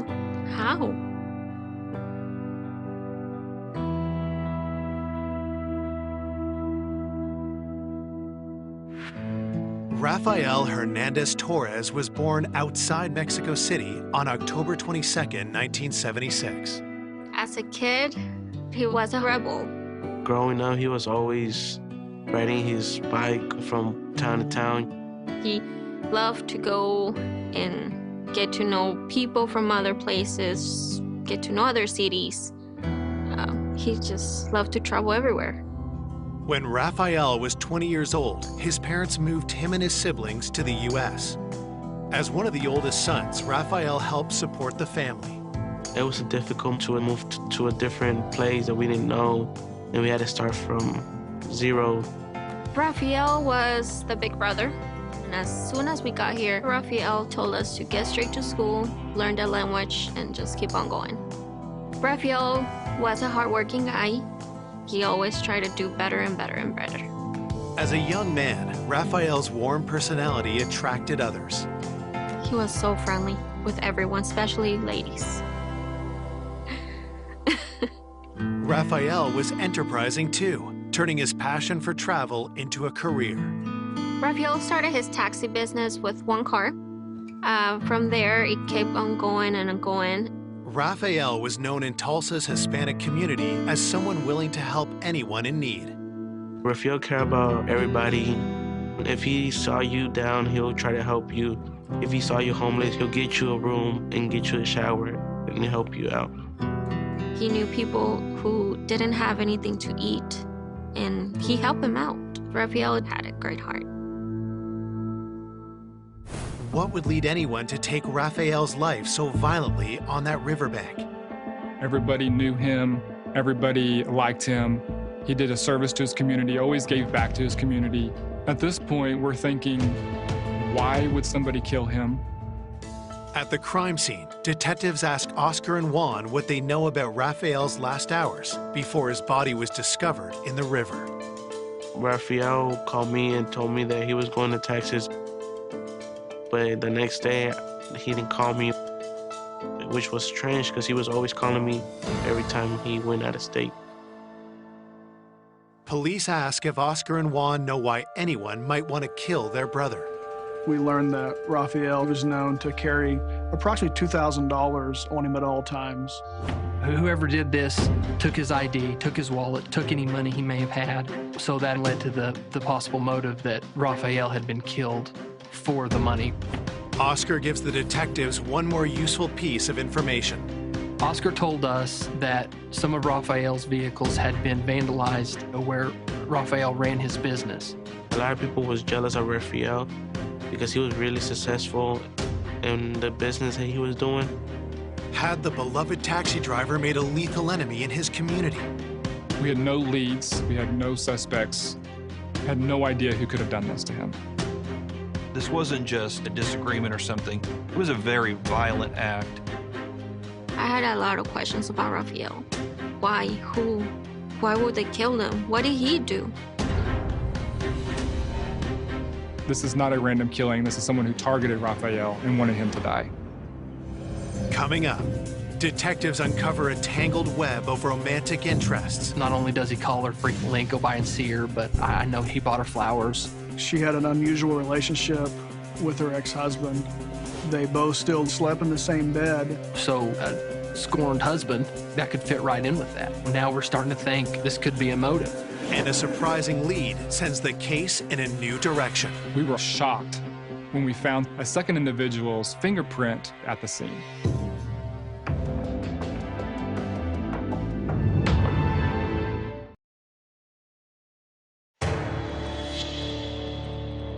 After discovering Rafael Hernandez Torres shot dead and stuffed into the trunk of his own taxicab, detectives are trying to establish if it was a robbery gone wrong or if he'd been targeted by someone with a grudge.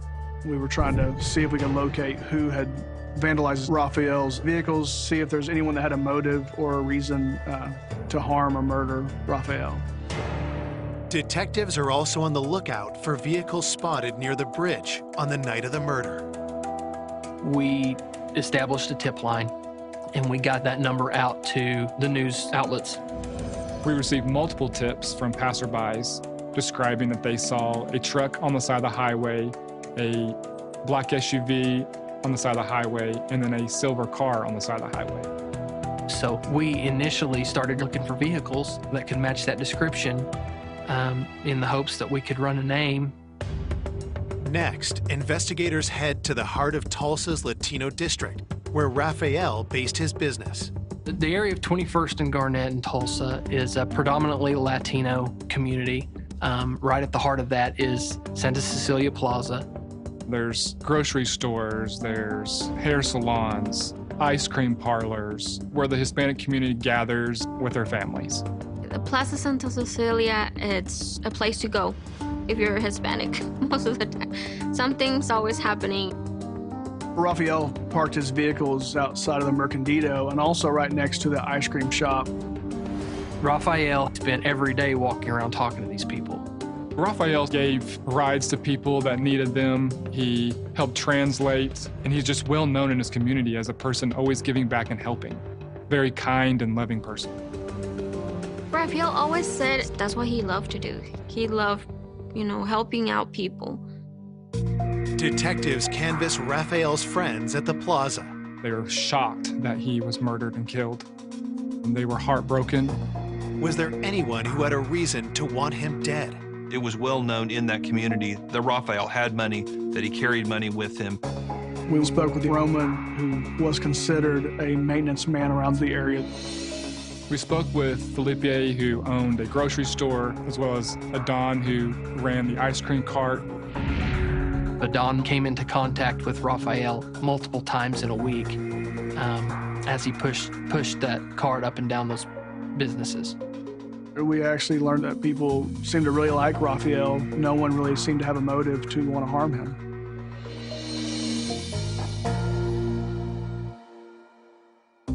As detectives continue searching the plaza for leads, they gain access to Raphael's cell phone records. So initially, we had the physical phone. I drafted a search warrant to try to extract as much data as possible from that phone. Raphael was talking to multiple people between 9:15 and 9:30.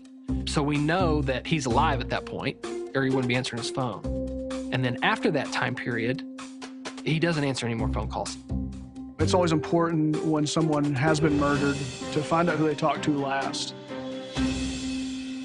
One of the numbers that we had identified on Raphael's phone belonged to a female named Letty. Letty worked at a laundromat near where Raphael kept his vehicles.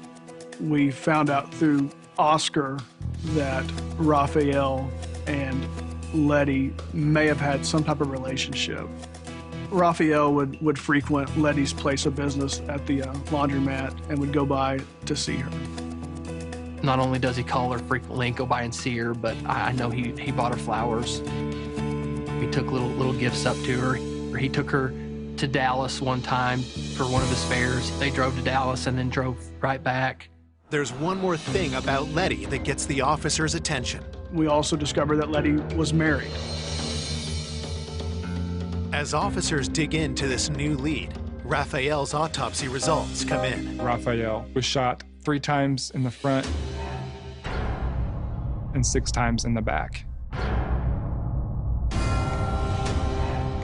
There's a mindset behind somebody shooting somebody that many times.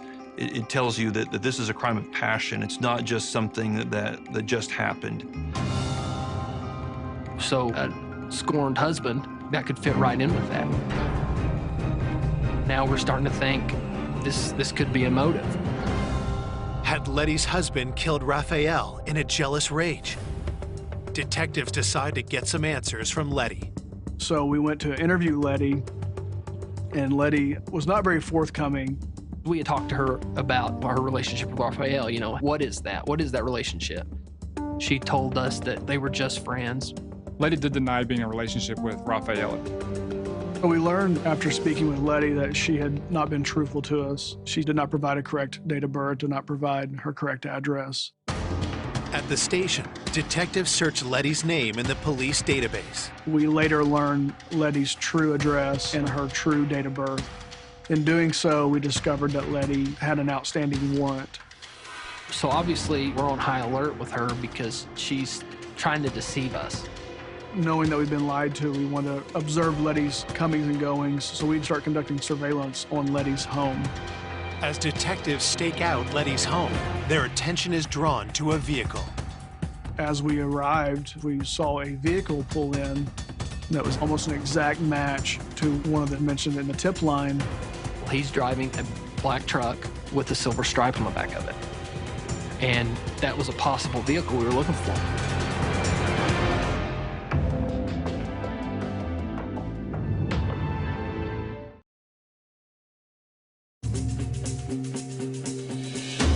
Detectives investigating the shooting of taxi driver Rafael Hernandez Torres believe his friendship with laundromat worker Letty could have sent her husband into a jealous rage. First thing we decided to do when looking into Letty and her husband was we went to see who her husband's talking to. Then a truck pulls up in Letty's driveway that matches a vehicle spotted near the scene of Raphael's murder. So from there, we decided that we're going to make contact with the individual in the truck. Officers confront the truck's owner, who claims to be the friend of Letty's husband, Mario. Rogelio was basically crashing on Mario and Letty's couch, and they were putting him up for several weeks. While speaking with Rogelio, we noticed on his license plate of his vehicle that there appeared to be a blood stain. And there's a bloody fingerprint on the tag of the truck. Looking under the truck, and there's a piece of tissue that is kind of consistent with tissue that we found at the scene. Is this the evidence detectives have been searching for? They search the house and see what else they can find. During the search of that home, we did find a firearm inside the home. We submitted that to the state crime lab. We had a victim that had been killed, put into the trunk of his vehicle, and then that vehicle was subsequently pushed into the river. It was a very narrow window of time that all this happened in. So in most of the investigators' mind, it's a very good possibility that there's two people involved in this.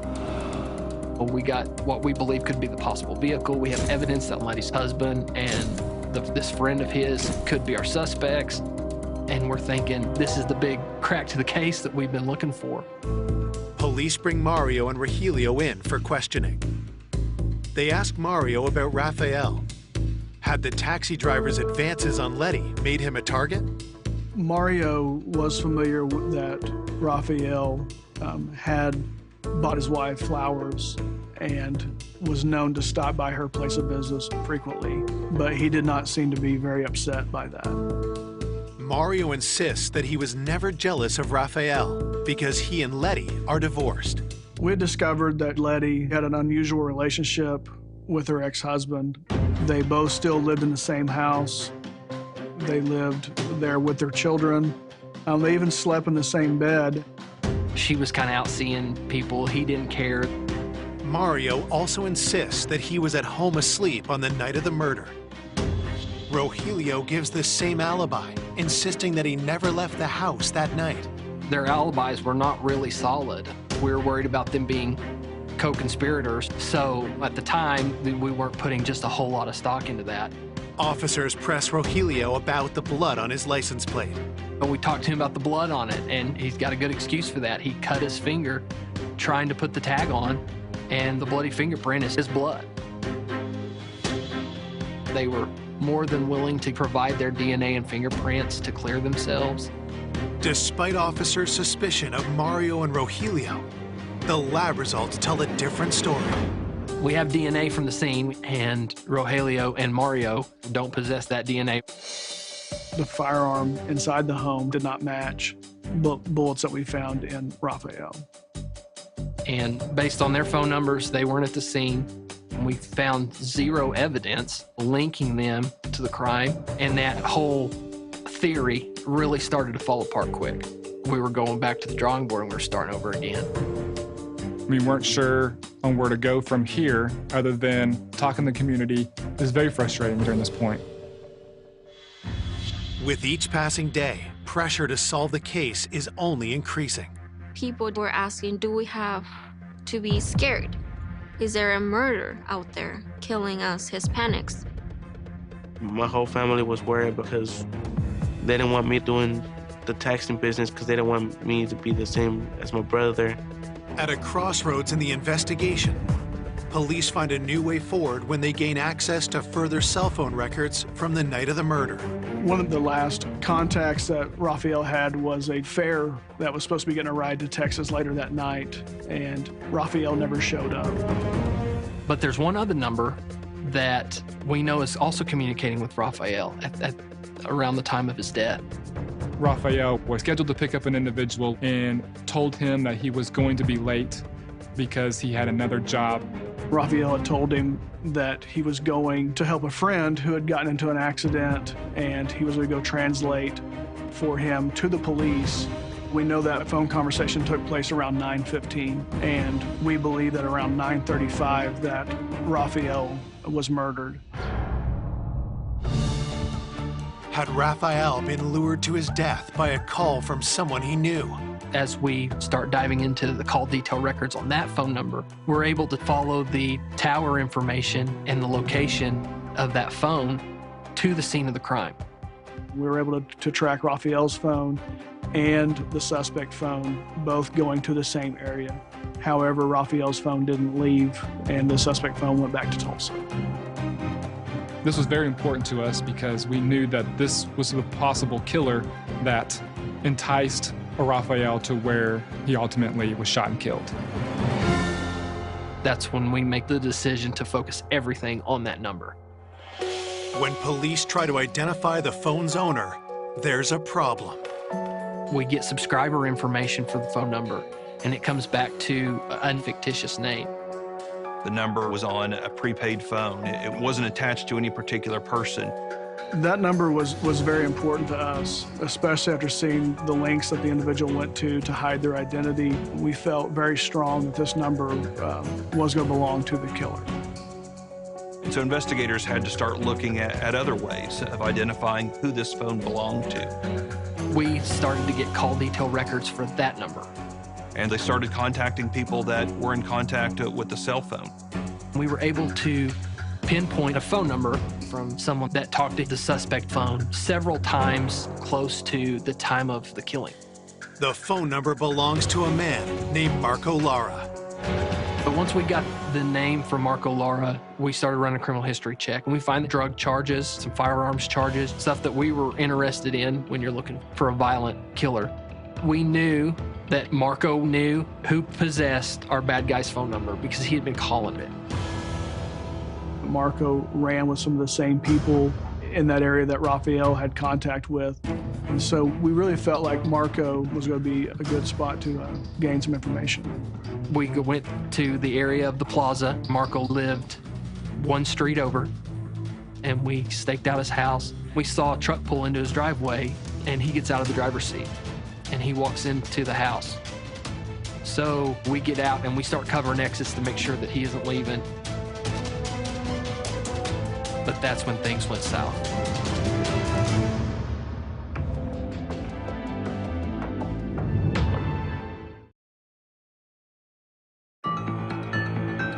Two weeks after cab driver Rafael Hernandez Torres is found shot dead in the trunk of his car, police are about to confront Marco Lara, a man they believe may know the identity of the killer. We went there to make contact with Marco. He refused to come to the door. We're calling him out through the loudspeaker, trying to get him to come out of the house, which turned into a standoff. We established a phone connection. There was a woman and children in the house, his family, and we're requesting for him to come out. And this goes on for a long time. Eventually, his wife and children come out, and we believe, that it's just him in the home. There was a several-hour standoff with him in which he ultimately gave up and came outside and surrendered. Police take Marco into custody and begin their interrogation. Initially, we were thinking, this is a bad guy. He's got criminal history. He's actively resisting us coming and arresting him. We're thinking, okay, this could very well be an associate of our killer, if not possibly involved. But cell tower phone records prove otherwise. But once we got him arrested, we were able to determine that his phone as well had not traveled to the area where Raphael was killed. If Marco is not involved, then why had he resisted arrest? He has an outstanding warrant. He's doing whatever he can to keep from going to jail. No longer a direct suspect, Marco still has information valuable to the investigation. So we had seized his phone. We had his phone. I typed in our suspect's number, and he said, that's him. That number belonged to Roman Medrano, who lived in Tulsa. Marco provided us the apartment complex that Roman lived at. So knowing that Roman Medrano was the owner of that phone, we sat at the apartment complex and we figured out what apartment he was in. And the next morning, we served a search warrant on that apartment. When detectives search the apartment where Roman Medrano lives with his wife Blanca, they're surprised by what they find. As we entered the residence, I noticed there was no furniture. It appeared that Roman maybe didn't have a lot of money. Maybe he was struggling to pay his bills. We find that there's very little in the way of furniture, and it looks like things are being sold off. There's IRS paperwork scattered about. Searching through Blanca's purse, officers make a discovery that raises their suspicions further. There was approximately $2,000 in her purse. Raphael had approximately $2,000, in his vehicle.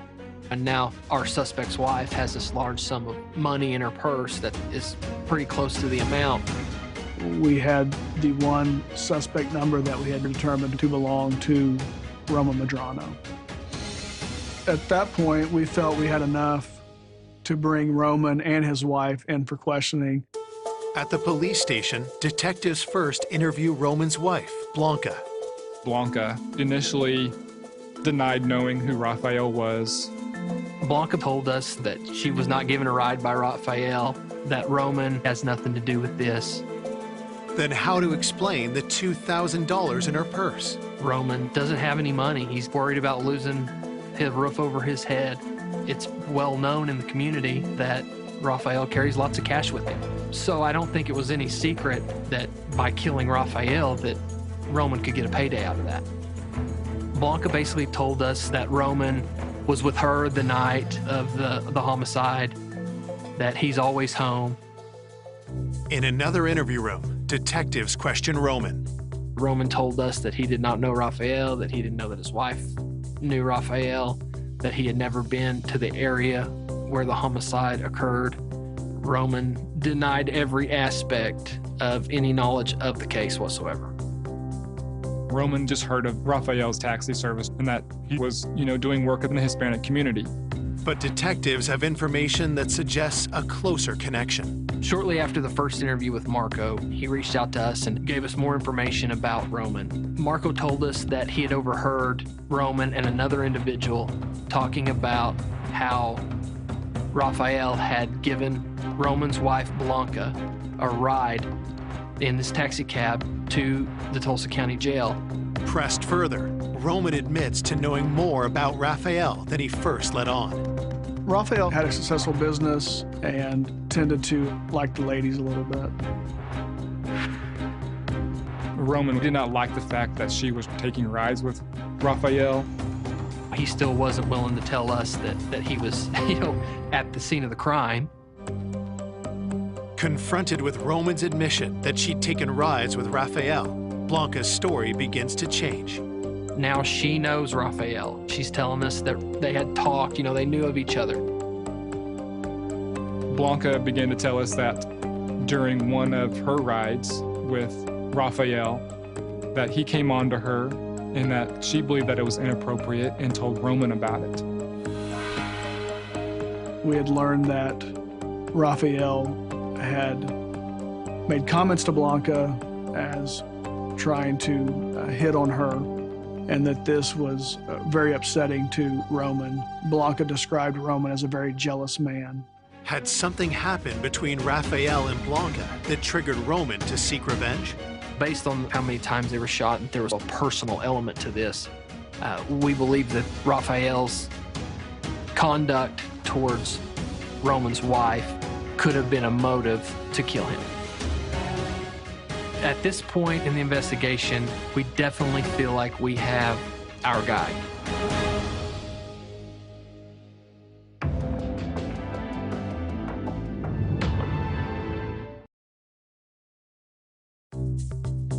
"17 days after Rafael Hernandez Torres' murder, police are investigating husband and wife Roman and Blanca Medrano. There were two angles that led us to Roman. One was jealousy. We knew that Roman was aware of Raphael giving a ride to Blanca. Roman believed that Raphael disrespected his wife by coming on to her as she described, which would indicate a motive behind Raphael's killing. But we also knew that Roman was struggling financially. And we had every reason to believe that Roman would know that Raphael carried money with him. We definitely feel like we've got probable cause to arrest him. We feel like we have our guy. We don't know if there's another individual at this point, but we know we've got at least one of them. Under questioning, the couple remains adamant in their denials. Roman would never come out and tell us the truth. Roman told us that he had never been to the area where the homicide occurred. Blanca gives us an alibi for Roman and says that he's at the house with her. We knew that wasn't true because it was Roman's cell phone that was at the scene. We got the overlay of suspect location from the cell towers. We knew the possessor of that phone was involved in this killing. Was it possible that someone else had Roman's phone on the night of the murder? We had the evidence from the cell phone that Roman talked to Blanca 20 times the night of the homicide. if you're sitting right next to him, why are you calling him that many times? And she says, I'm not. So things started to change. Now we have actual evidence from, the mouth of his own wife that what he's saying isn't true. So to this point, we have a very compelling circumstantial case. We've got the cell phone records. We have motive. Police take Roman's fingerprints and swab him for DNA. And then we get the information back from their crime lab, and we find DNA from the scene on a beer bottle that belongs to Roman Medrano. The DNA evidence that came back to Roman Medrano really firmed up the case against him. It went from a very circumstantial case to a really good case. Police are ready to charge Roman with murder, but know the case is far from airtight. There was no murder weapon. We didn't have an eyewitness to it. We knew that proving it in court was going to be very difficult to do. Then, as detectives go back carefully over forensic reports from the state crime lab, they find something unexpected. We were shocked when we found a second individual's fingerprint at the scene. When that fingerprint came back with a second person, it really blew it wide open. This fingerprint affirmed our suspicion that there was more than one person involved in the killing. That was a bombshell. That was a game changer in terms of the criminal prosecution, because now we had an eyewitness. That print came back to a guy by the name of Adon Mora. Adon Mora was a member of the community there in the plaza. This fingerprint came back from the Department of Homeland Security when Adon Mora was deported previously. Adon Mora was known as the Ice Cream Man. When I found out that the Ice Cream Man was involved, it was a shock, because you don't expect someone to be that person. Why would Raphael's friend, the ice cream vendor, turn against him? We knew he was at the scene. We knew he knew the victim. We knew he knew the other suspect. Marco Lara told us that Adon and Roman were pretty tight. I mean, they spent a lot of time together. The consensus amongst the investigators is that it was more than likely a two-reason motive. One, they were in dire straits, needing money. And two, that Raphael had disrespected Roman in talking to his wife, Blanca.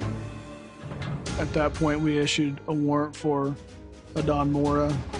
However, we did not have a location as where he was at. We spoke with an individual that told us that he had gotten scared about a criminal investigation and that he had went up north. But we did find that he was on Facebook. We wrote a search warrant to Facebook, and Facebook provided us a probable location of Adon. We were able to locate those IP addresses into a suburb of Detroit, Michigan. It gave us about a 3-block area. Detectives contact U.S. Marshals, who take Adon into custody within a matter of hours. I read Adon his rights. While speaking with him, he acted as if he was not close to Raphael in any way. When I asked him specifically if he had been to the area of the Caney River, he stopped the interview and requested that his attorney be present. Hearing of Adon's arrest, Roman requests another interview with police. During that interview, Roman was trying to give me scenarios where Adon had perpetrated this crime, and Roman was just trying to give him a ride, had no idea what was going on. Told that Roman has pinned the blame on him, Adon decides to cooperate and tell his side of the story. Adon eventually agrees to speak with us and said that Roman had owed him money and that he had a way to get him his money back. Adon says that the night of the homicide, Roman tells him that he needs Adon to come with him and that he was going to get him the money. So Adon gets in the vehicle with Roman. Roman stops, they get a pack of beer, and they drive down to the riverbank of the Caney River. Had Adon just signed on to help Roman kill Raphael? If so, which one of them fired the gun? There's a lot of things that we don't know at this point. We had 2 people that we could put at the crime scene, but we didn't know who the trigger man was. We felt confident that we could prove that Roman Medrano was there and was a part of the crime. But Roman was trying to give me scenarios where Adon had perpetrated this crime. Adon is doing his best he can to separate himself from the crime. It's extremely important for the family members that we get justice for them. This was an incredibly violent crime, and we wanted the person that pulled that trigger. When I found out Raphael was lured out because someone needed help, it was just horrible. Why would you lie to him like that? We wanted a conviction for the community, for the family, so we requested that Adon take a polygraph. There's no way that we can give Raphael back, but what we can do is solve the crime and send the perpetrators to prison.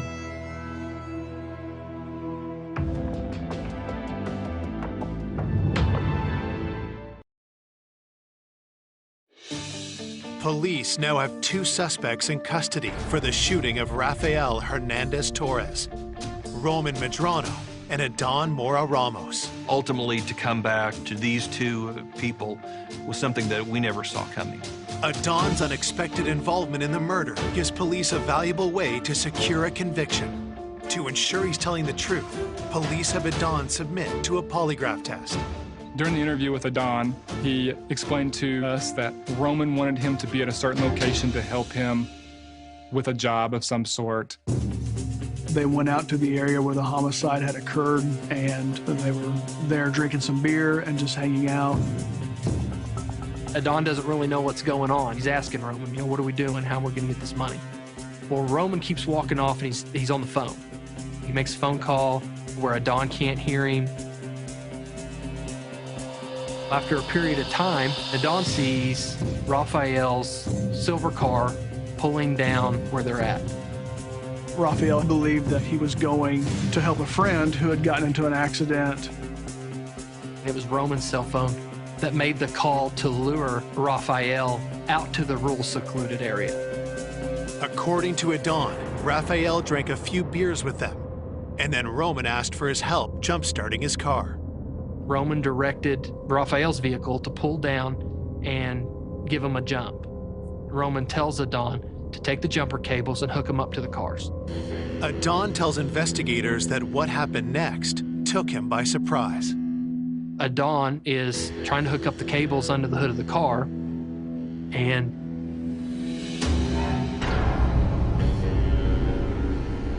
he hears the gunshots. He looks up and says that he sees Roman standing over Raphael, and that Raphael has been shot several times. Adon fingers Roman as the triggerman, as the actual killer. The polygraph test confirms that Adon is telling the truth. That was the last piece of evidence that we needed. The information that he gave was truthful. And it became clear that Roman was really the one that had a personal vendetta against Raphael and the financial motive for it. But we knew Adon participated. We knew he helped out with it. Adon admitted that he put Raphael's body in the trunk and helped push the vehicle into the river. And Adon said he was afraid that Roman was going to shoot him as well. Adon never says anything about the money. Adon just says he's worried that he's going to be next. Now, he's a witness to this crime. And so Adon, because of that fear, fled the area shortly after the crime had happened. Ultimately, we charged Adon with accessory and gave him a 15-year sentence. Adon was there. He could have stopped this, and he didn't. He could have cooperated, and he didn't. So he needed to go to prison. Roman entered a plea of no contest to murder in the first degree, and the judge sentenced him to life in prison with the possibility of parole. When this investigation started, it was a true whodunit. We weren't certain on who was involved or why they would want Raphael killed. For such a violent act to be committed over a couple $1,000s and an offhand comment to Roman's wife is unexplainable. It was a cruel and unusual way of getting back at somebody for being jealous, and wanting the things that he had. Raphael was a generous man, a benevolent man, and they took advantage of that. They knew that he would be willing to help them, and they used that good nature against him and ultimately lured him out there and murdered him. My whole family feel relieved because we finally got justice from my brother, Raphael, because his dad didn't go in vain. My feeling and thought about these people was always like, why? Why? What problem did they have with Raphael? I don't know. Today, the Hernandez-Torres family does everything they can to keep Raphael's memory alive. Raphael was like a role model for everybody. He was the biggest role model for me because he showed me, even when I'm down, to always get up and fight for what I like. We just love for Raphael to be remembered as a crazy, funny, flirtatious guy who thought of helping other people. It's always something or someone who remembers Raphael and talk about his life, and we just all start crying. And we wish he was still here.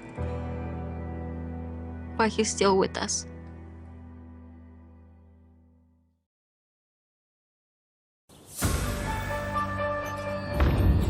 My husband come flying around the corner in our car, and I just said, "Is she dead?"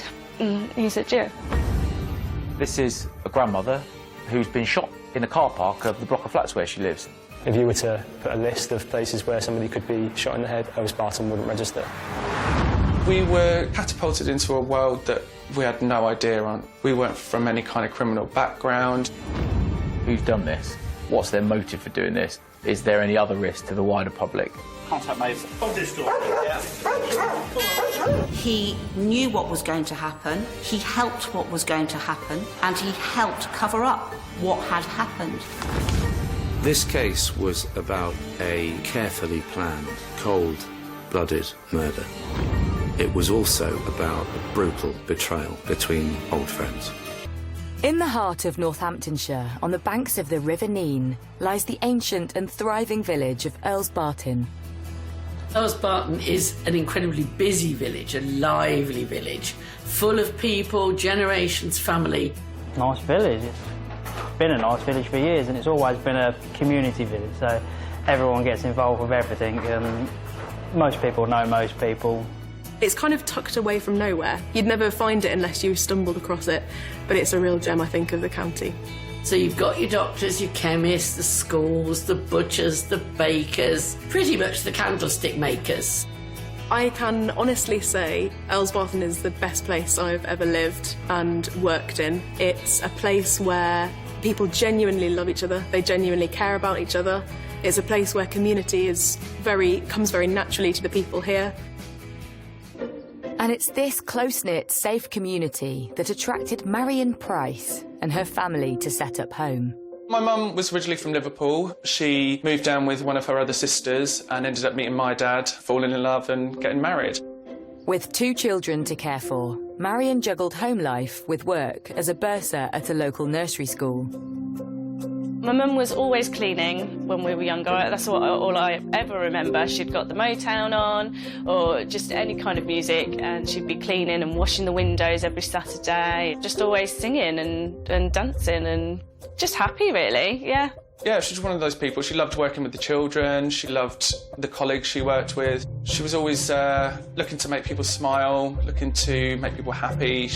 If someone was down, she would always try and help them and cheer them up. And she was just a lovely person to be around. And family was everything to Marion. Marion Price was a loving grandmother, mother, daughter, sister.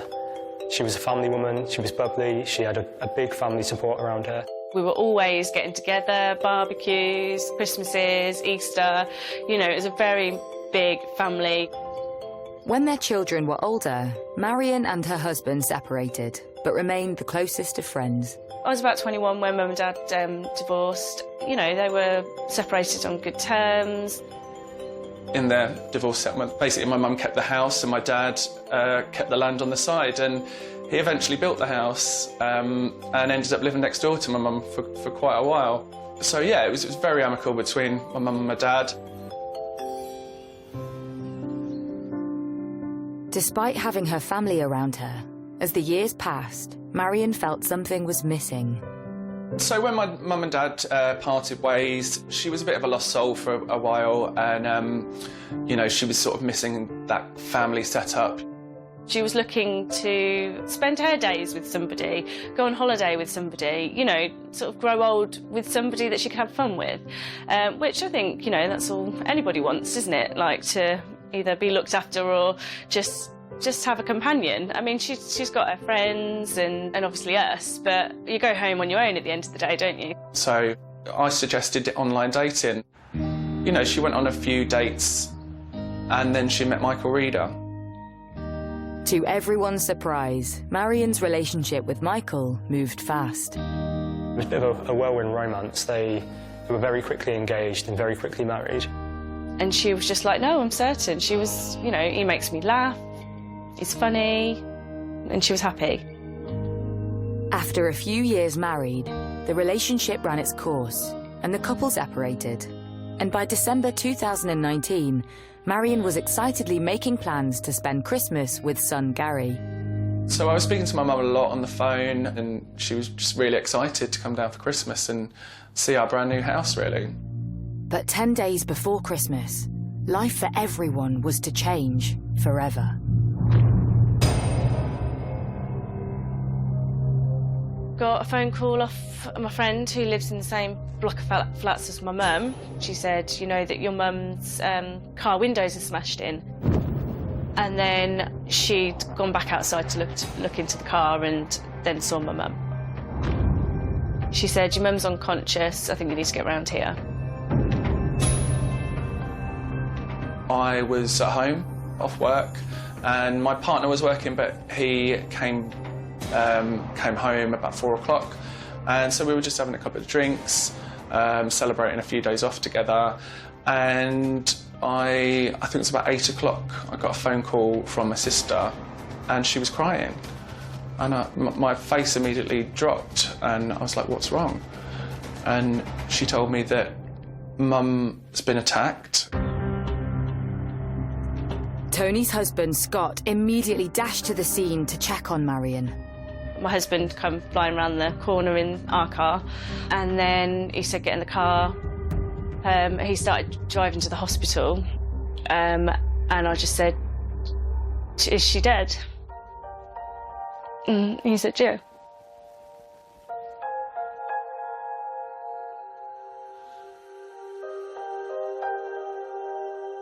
And I remember just falling to the floor and screaming, and the rest of that evening's a complete blur, if I'm honest.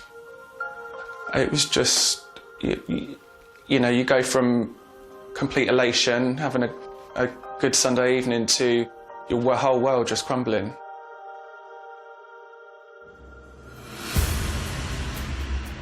I was on call this weekend. It was a Sunday night. I remember it really well, actually. It was about sort of 8 o'clock time.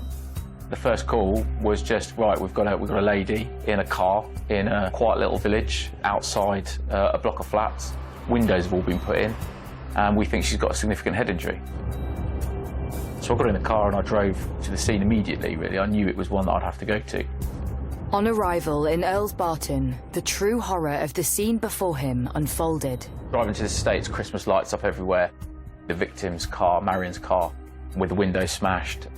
The scenes of crime manager has seen Marion and assessed the scene.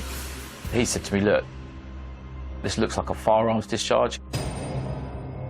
Police immediately launch a murder investigation. Earls Barton is one of the last places in Northamptonshire that you'd imagine something like this happening. If you were to put a list of places where somebody could be shot in the head, Earls Barton wouldn't register. In the quaint village of Earls Barton, Northamptonshire police have just launched a murder investigation after 63-year-old grandmother Marion Price was found dead in her car. It was confirmed by our family liaison officer that she'd died from a single shotgun wound to the head through her car door. I mean, she hadn't even taken her seatbelt off, and she was shot through the window. The majority of the murders we deal with most recently have been knife-related, knife crime or drunken incidents that are just accidents that have happened and have ended in tragedy. This was somebody's actually shot her through the window of her car. It was extraordinary. She just isn't the type of victim that you'd expect a gun crime incident to have occurred for. She had no enemies, you know. It was just a far cry from the world that we're all from. You know, I mean, we don't know anyone with guns, we don't know criminals of that level. Like, it was all too much to take in. It was horrendous. This is a grandmother who's been shot in a car park of the block of flats where she lives. Who's done this? What's their motive for doing this? Is there any other risk to the wider public? Immediately, police seal off the village, sending shockwaves throughout the community. So lots of residents in the area woke up on Monday morning to see police tape everywhere, people in white forensic suits, and the first thought was, what on earth has happened here? It's just unbelievable that gradually the village wakes up to a scenario that nobody can quite believe has really happened, especially when it's somebody you've been familiar with. The community started to learn the nature of what happened to Marion. It came as a huge shock because of the intensity of the violence of the crime. There was a little bit of fear that someone's going round, someone's shooting somebody in a residential area that's quiet. How has this happened? Forensic officers scoured the scene, desperate for clues as to who could have carried out this atrocious crime. This lady just parked her car, literally turned it off, as someone shot her in the head at point-blank range. You think that means somebody's had to have been there before her, had to have been hiding in the dark, because it was, we narrowed it down eventually to about 5 o'clock it probably happened, but it's 5 o'clock in the middle of December, very cold, very sort of damp that evening, and you think somebody's laid in wait for her. And you think, who's going to have done that? The evidence from the forensic scientists showed that Marion had been shot by somebody effectively standing at the door of her car. It also showed that prior to being shot, she had put up her hand to try and protect her head. Completely futile, tragically, in the circumstances, because there was injuries to the hand which showed that to be the case. Police established that on the morning of the 15th of December, Marion had visited her sister to get her hair done. From there, she did some grocery shopping for her mum, dropped that at her house before arriving back at her flat around 5 p.m. She was shot dead before she'd even had a chance to take off her seatbelt. One theory is immediately ruled out. It was obvious from the outset that this wasn't some robbery, because her handbag and its contents were still in the passenger front footwell. With no murder weapon at the scene, police have to consider something even more terrifying. You've got almost what looks to be like almost like a gangland-style execution that's happened in the middle of this little village. I think our initial thoughts were it could be a contract killing, because we didn't know anyone else that would have anything to do with something like that. With the shooting showing all the hallmarks of a professional hit, police need to establish if Marion was the target, or was it a case of mistaken identity? So delve deeper into life with her second husband, Michael Reeder.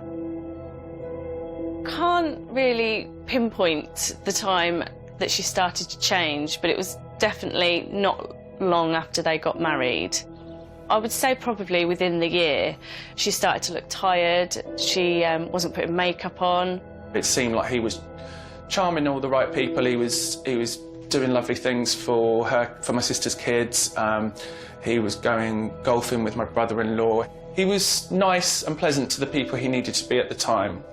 But I would see different traits in my mum that just wasn't my mum. She'd lost her spark.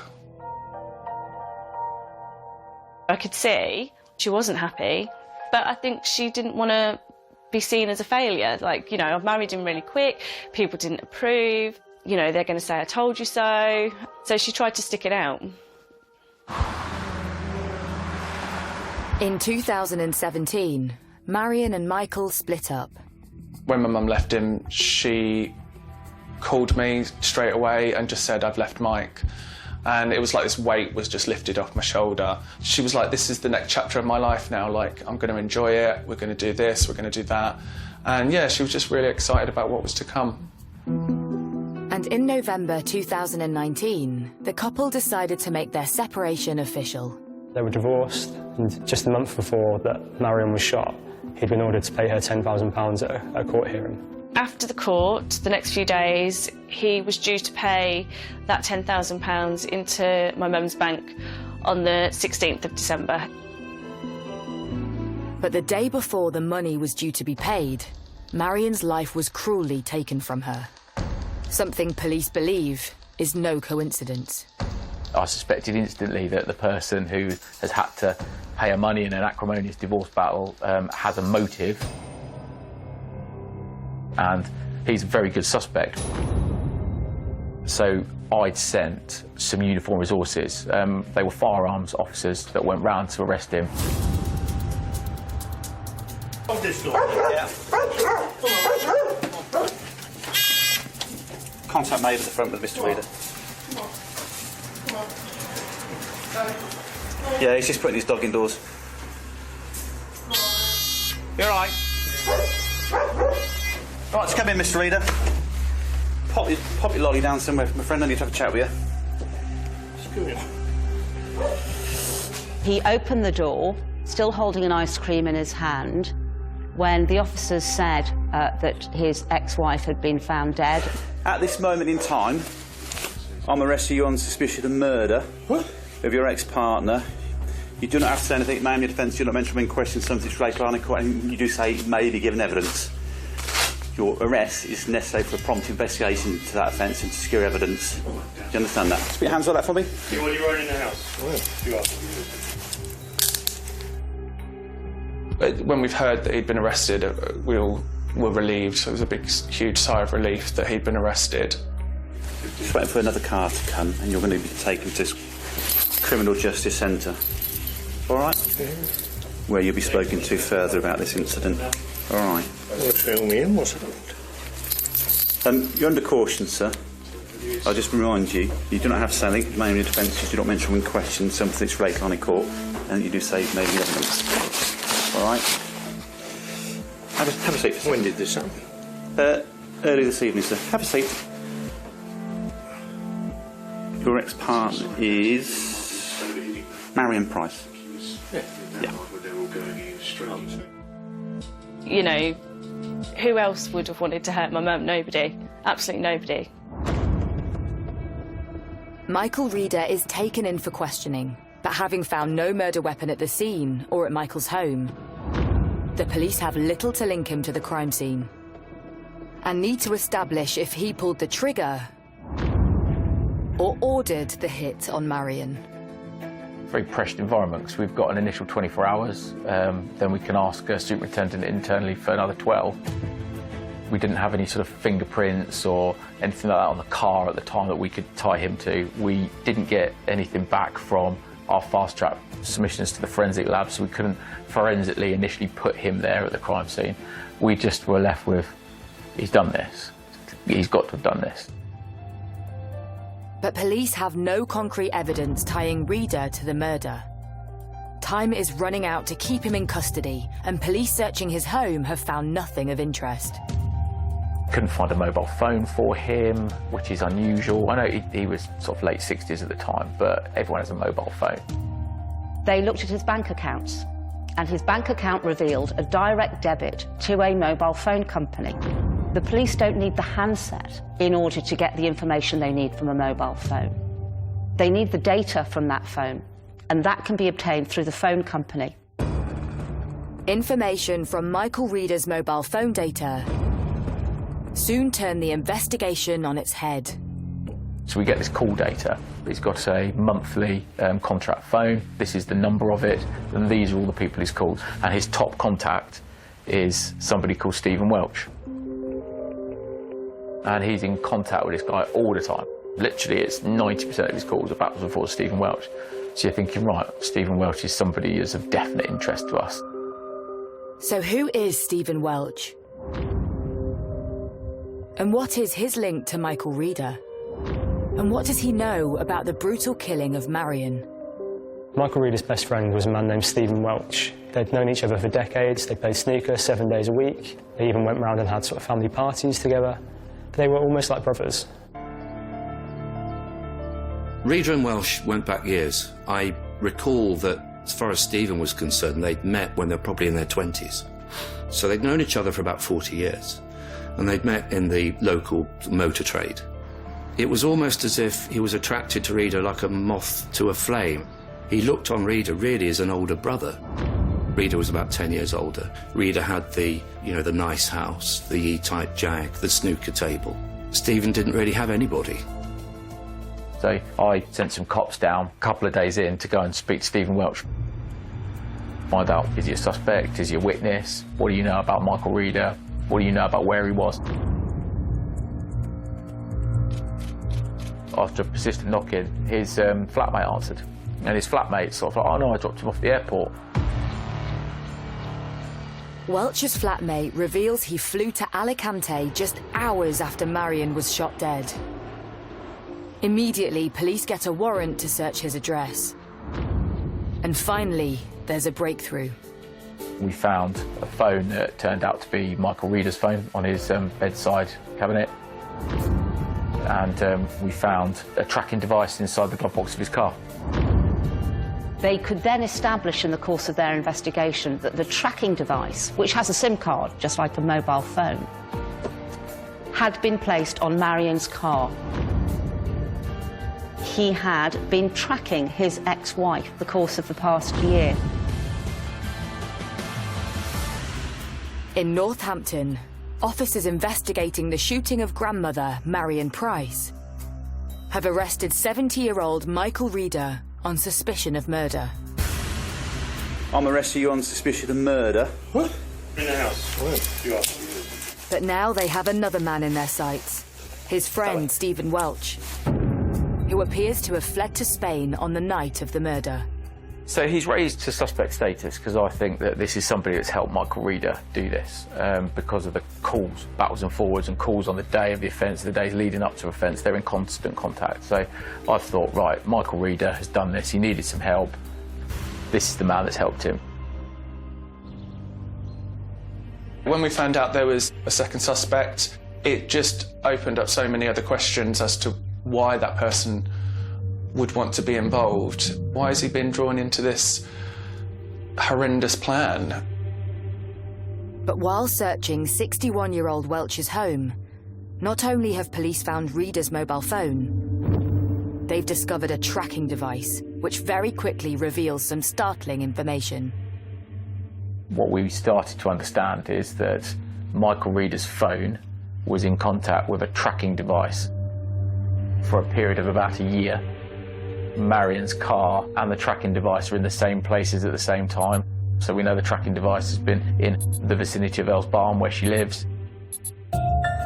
The discovery of the tracker device in Stephen Welsh's car and the linking of that tracker device to Michael Reader's phone showed that this was a man who was obsessed with where his ex-wife was and what she was doing. It is not a normal thing in the aftermath of even the most antagonistic of divorces for an ex-husband to put a tracker device on his ex-wife's car. But he did. Whenever Michael Reader wanted to work out where Marion was, he would send a text or call the number that was effectively on this tracker, and he'd be sent a location, and he could then map out where she was at what time of day. I mean, when you find out someone's been tracking your mum, it's just another level of disgust. Like, you just can't believe or understand why someone would want to do that. Just sickening, absolutely sickening that he'd been stalking my mum for so long, and just devastated, absolutely heartbroken that my mum was even involved in a situation like this. Like, it shouldn't have happened. Police still need to establish what Welch's involvement might have been. And analysing the tracker and the GPS phone data of both men proves enlightening. Every 5 to 7 days, the tracker sent a text message to Michael Reeder's phone, telling him the battery was low. And we could prove that mostly Welch's car was going from Northampton to Earls Barton very regularly.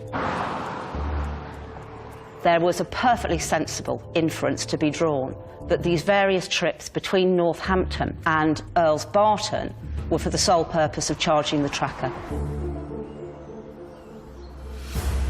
In custody, police questioned Reeder about their findings. Reeder didn't give away much. He predominantly answered no comment and just made it clear that he didn't kill his wife, and then refused to answer questions. He made us do all the work. I suspect he thought that simply getting rid of the handset would be enough to get rid of the evidence trail that ultimately led to him. He was very wrong about that, and he completely failed to understand that all the police needed was in fact to access the data, and you don't always need the handset itself in order to do that. Police might believe that Michael was tracking Marion for a year, but that didn't prove he had fired the gun which killed her. A gun which they still hadn't found. Any case, such as this, where somebody is killed with either a knife or a gun, the first thing that you will want is the murder weapon. And the first thing you will want to tell a jury about is the murder weapon and whether there are fingerprints or DNA on it. We had no such thing. It's like a bit of a needle in a haystack. We knew we were after a shotgun, but we couldn't tell how long the barrel was. We didn't know what we were looking for, other than it was a shotgun of some type. So in most murder cases, you'd imagine that somebody might find a weapon, somebody might find bullets, and police put huge resources into that. They used big manpower. They searched the River Nen. They searched houses. They searched areas where they knew that Reeder and Welch had been to, but they were never able to find it. Despite having found no weapon, police do receive some interesting information. There was a witness who had seen a man on a motorbike at a point that was looking up to where we knew Marion was visiting her mother for some 50 minutes. We had an eyewitness that said there's a bloke there on a motorbike, and I saw him and he was sat there for half an hour playing on his phone. Who was this man? Was it Michael Reeder? Or Stephen Welch? Police believe whoever it was removed the tracker from Marion's car while she was visiting her mother, then followed her back to her own home on the motorbike. He sat there on his motorbike waiting for her. He followed her back to the house, and he shot her in cold blood through the window before she'd even had a chance to take her seatbelt off. Convinced Marion's ex-husband was involved in some capacity, police charge Michael Reeder with her murder. But their second suspect, Stephen Welch, is still in Spain, although it appears he is keeping a close eye on events back in the UK. The police could see from Stephen Welch's phone he had been Googling as to what had happened. And on 20th of December 2019, Stephen Welch gets a big surprise. So we had a reception committee waiting for him as he came off the plane. And he came back and we arrested him. Welch admitted he'd been ferrying the tracker backwards and forwards, and he admitted in evidence, I was complicit with a long-term stalking operation. I'm disgusted and ashamed of myself and everything. News is made public that there is now not one, but two men charged with the murder of Marion Price. It's just scary to think about how planned it was and the potential for it to be thought through enough for two people to be involved, and that someone else might know about it and haven't been able to have intervened and not. It's just scary, I suppose, to think about. We were shocked when we found out that there was a second person involved, really shocked. We were just like, You know, it's crazy enough that one person would want to do it, let alone an accomplice who has no reason towards my mum. But with both men denying their involvement, police have their work cut out to build a case for trial.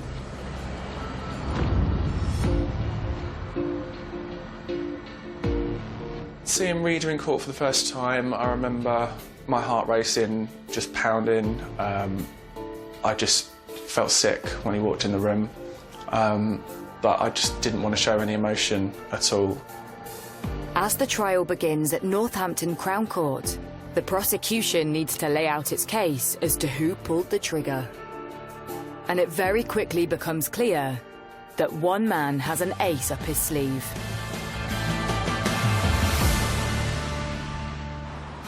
In the first few days of the trial, Stephen Welch and Michael Reader sat in the dock together. They had the occasional chat. They were best friends after all.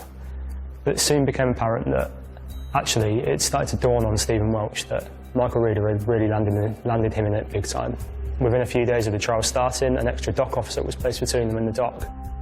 Stephen Welch had known that Reader had his ex-wife under surveillance. He did admit that he was playing a role in that. But at no time did Stephen Welch accept that he'd known what was about to happen or what had happened. As the trial unfolds, stories emerge revealing the truth behind Marion Price and Reader's relationship. Listening to the court case, there was a lot of things that came out that we didn't know. That was upsetting and shocking. He'd hit her a couple of times and that he threatened to kill her a few times. Marion initially dismissed her children's concerns that something was wrong. But as the years passed, things went from bad to worse. She never told me or my brother the full story. Mum and Mike were due to come over my house for Christmas dinner, and for some reason he didn't come over. And then when she'd gone home, he'd taken all the Christmas decorations down. I had got some tickets for my mum for Jersey Boys. At the end of the musical, the whole audience gets up to dance, and my mum loves to dance, loves to sing, and he didn't like it. So he stormed out of the auditorium, left her in London. He'd just gone back to Northampton on the train. In 2017, Marion left Michael Reader. Unbeknown to her children, she continued to give Reader £54,000 when he demanded money, until she put her foot down and refused in May 2017. Something which sparked a violent rage in Reader. So he come round and he threatened her, and she said, "I haven't got it, you can't have it." He said, "Well, then you're going to have to sell your house." And she was like, "No, I'm not going to do that." And with that, he's pulled out a mallet of some type and hit her over the head several times.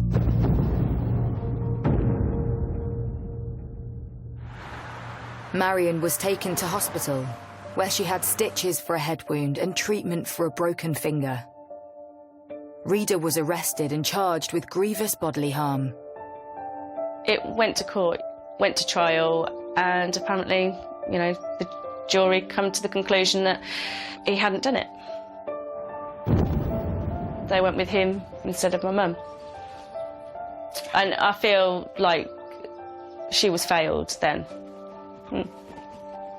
Sorry.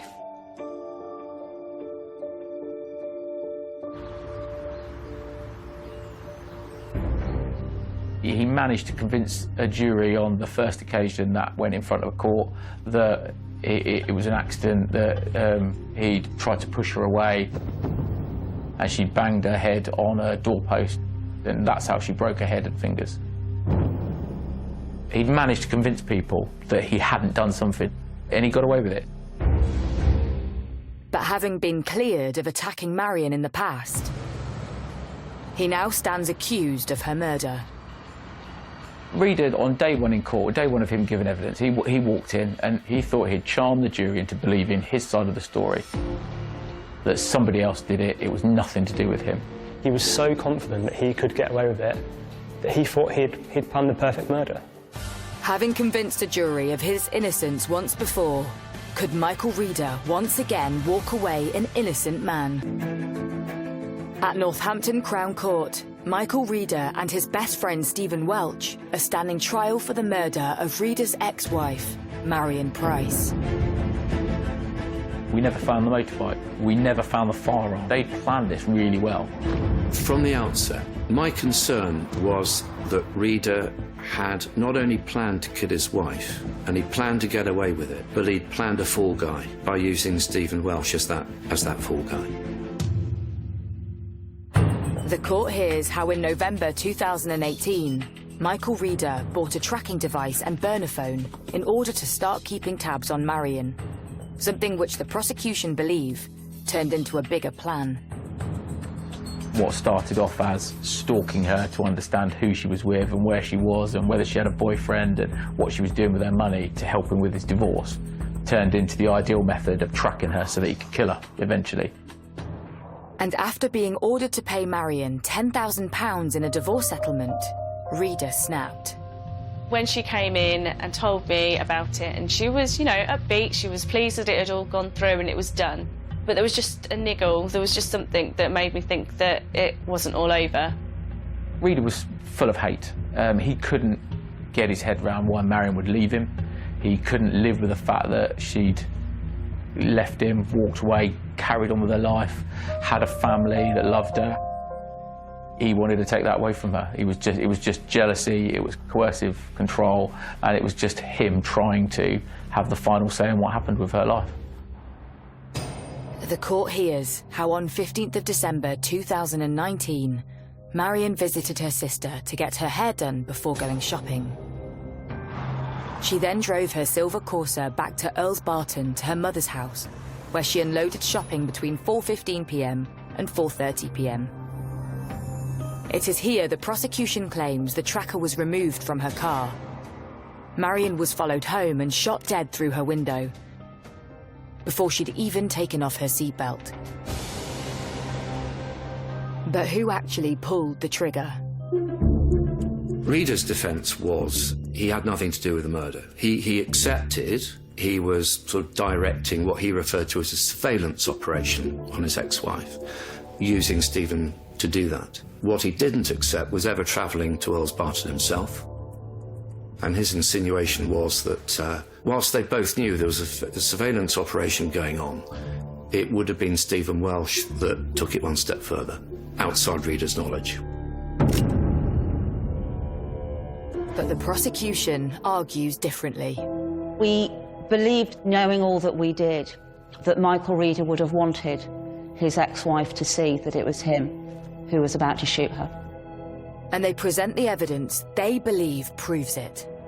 This is where the Google data, the GPS data, came into play, was in relation to Stephen Welsh, because that showed not only had he waited patiently at Michael Reeder's home address whilst Michael Reeder's phone went off to Earls Barton and was located in the car park behind Marion's flat at the time that she was shot, but also, as soon as that was done, we saw Stephen Welsh's phone move from his address to meet the phone of Michael Reeder in what turned out to be a garage slightly north of where Marion was living. The jury is told that after executing Marion in cold blood, Reeder once again turned to his trusted friend Stephen Welch, calling him to meet him at a nearby garage to dispose of the evidence. He said that Michael Reeder gave him his coat and asked him to get rid of it. He drove up to a reservoir in order to get rid of it. There was evidence that demonstrated that Welsh had travelled up to something called, I think it's Pittsford Lakes, and then down to the River Nene in the hour or so after the shooting in order to dispose of paraphernalia connected with the murder. Stephen Welch tried to say that he was simply a man doing a friend a favour. He said he had no idea what had happened, yet he had been asked to dispose of clothes without asking any questions. He'd been asked to meet Michael Reeder at quite a rural location without asking any questions. He flew to Alicante the next morning. He saw stories online about Marion's death, and he asked no questions. Who does that? The court hears that following this discovery, police searched the river. We found a bag with some clothing, a rucksack that had been thrown into the river there, that became quite crucial at trial. And despite Reeder's insistence otherwise, the prosecution is adamant he was the one who pulled the trigger. Whereas the prosecution case against Reeder was, he was the shooter. The case against Welsh was, he was not the shooter. He was involved in what we call a joint enterprise. In other words, he was actively involved in the planning and assisting of the murder. Having both denied their part in the murder, on 30th of November 2020, the jury retires to consider its verdict. Would Michael Reeder once again walk away a free man? Once the jury went out to deliberate on their verdicts, we really were as confident as we could be, even though it can always go wrong with a jury. And I have done a number of cases over the years in which a jury has come back with a verdict that was not expected. After 3 days of deliberating, the jury returns its verdict. Stephen Welch is found guilty of murder. Michael Reeder is found guilty of murder.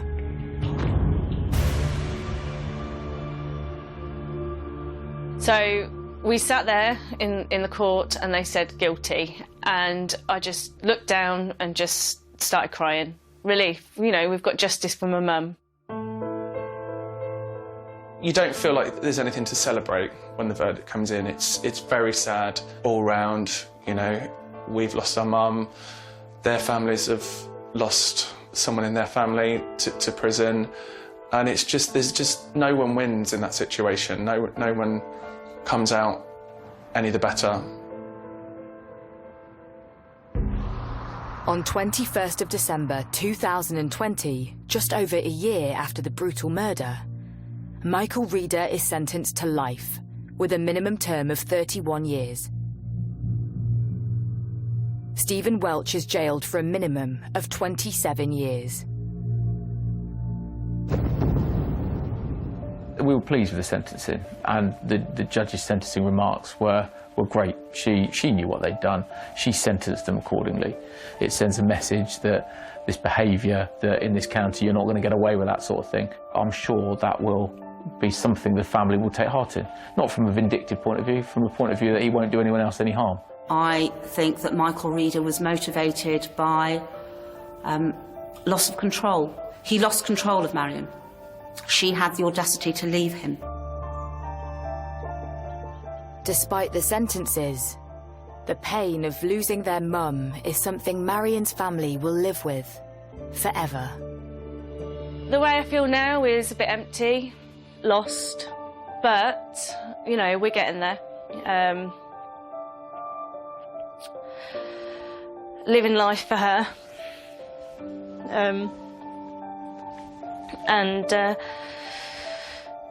Just, we're not going to let it break us, or, you know, we're going to be happy, and I still sing around the kitchen and clean. Not as much as she cleans, but, you know, I'm trying. And we're getting together and we're making memories with the boys, and we just talk about her all the time. When I think about my mum and our memories, they're always happy memories. They're always filled with a lot of laughter, a lot of fun, just having a good time. My memories are very happy times, and that's something that can't be taken away.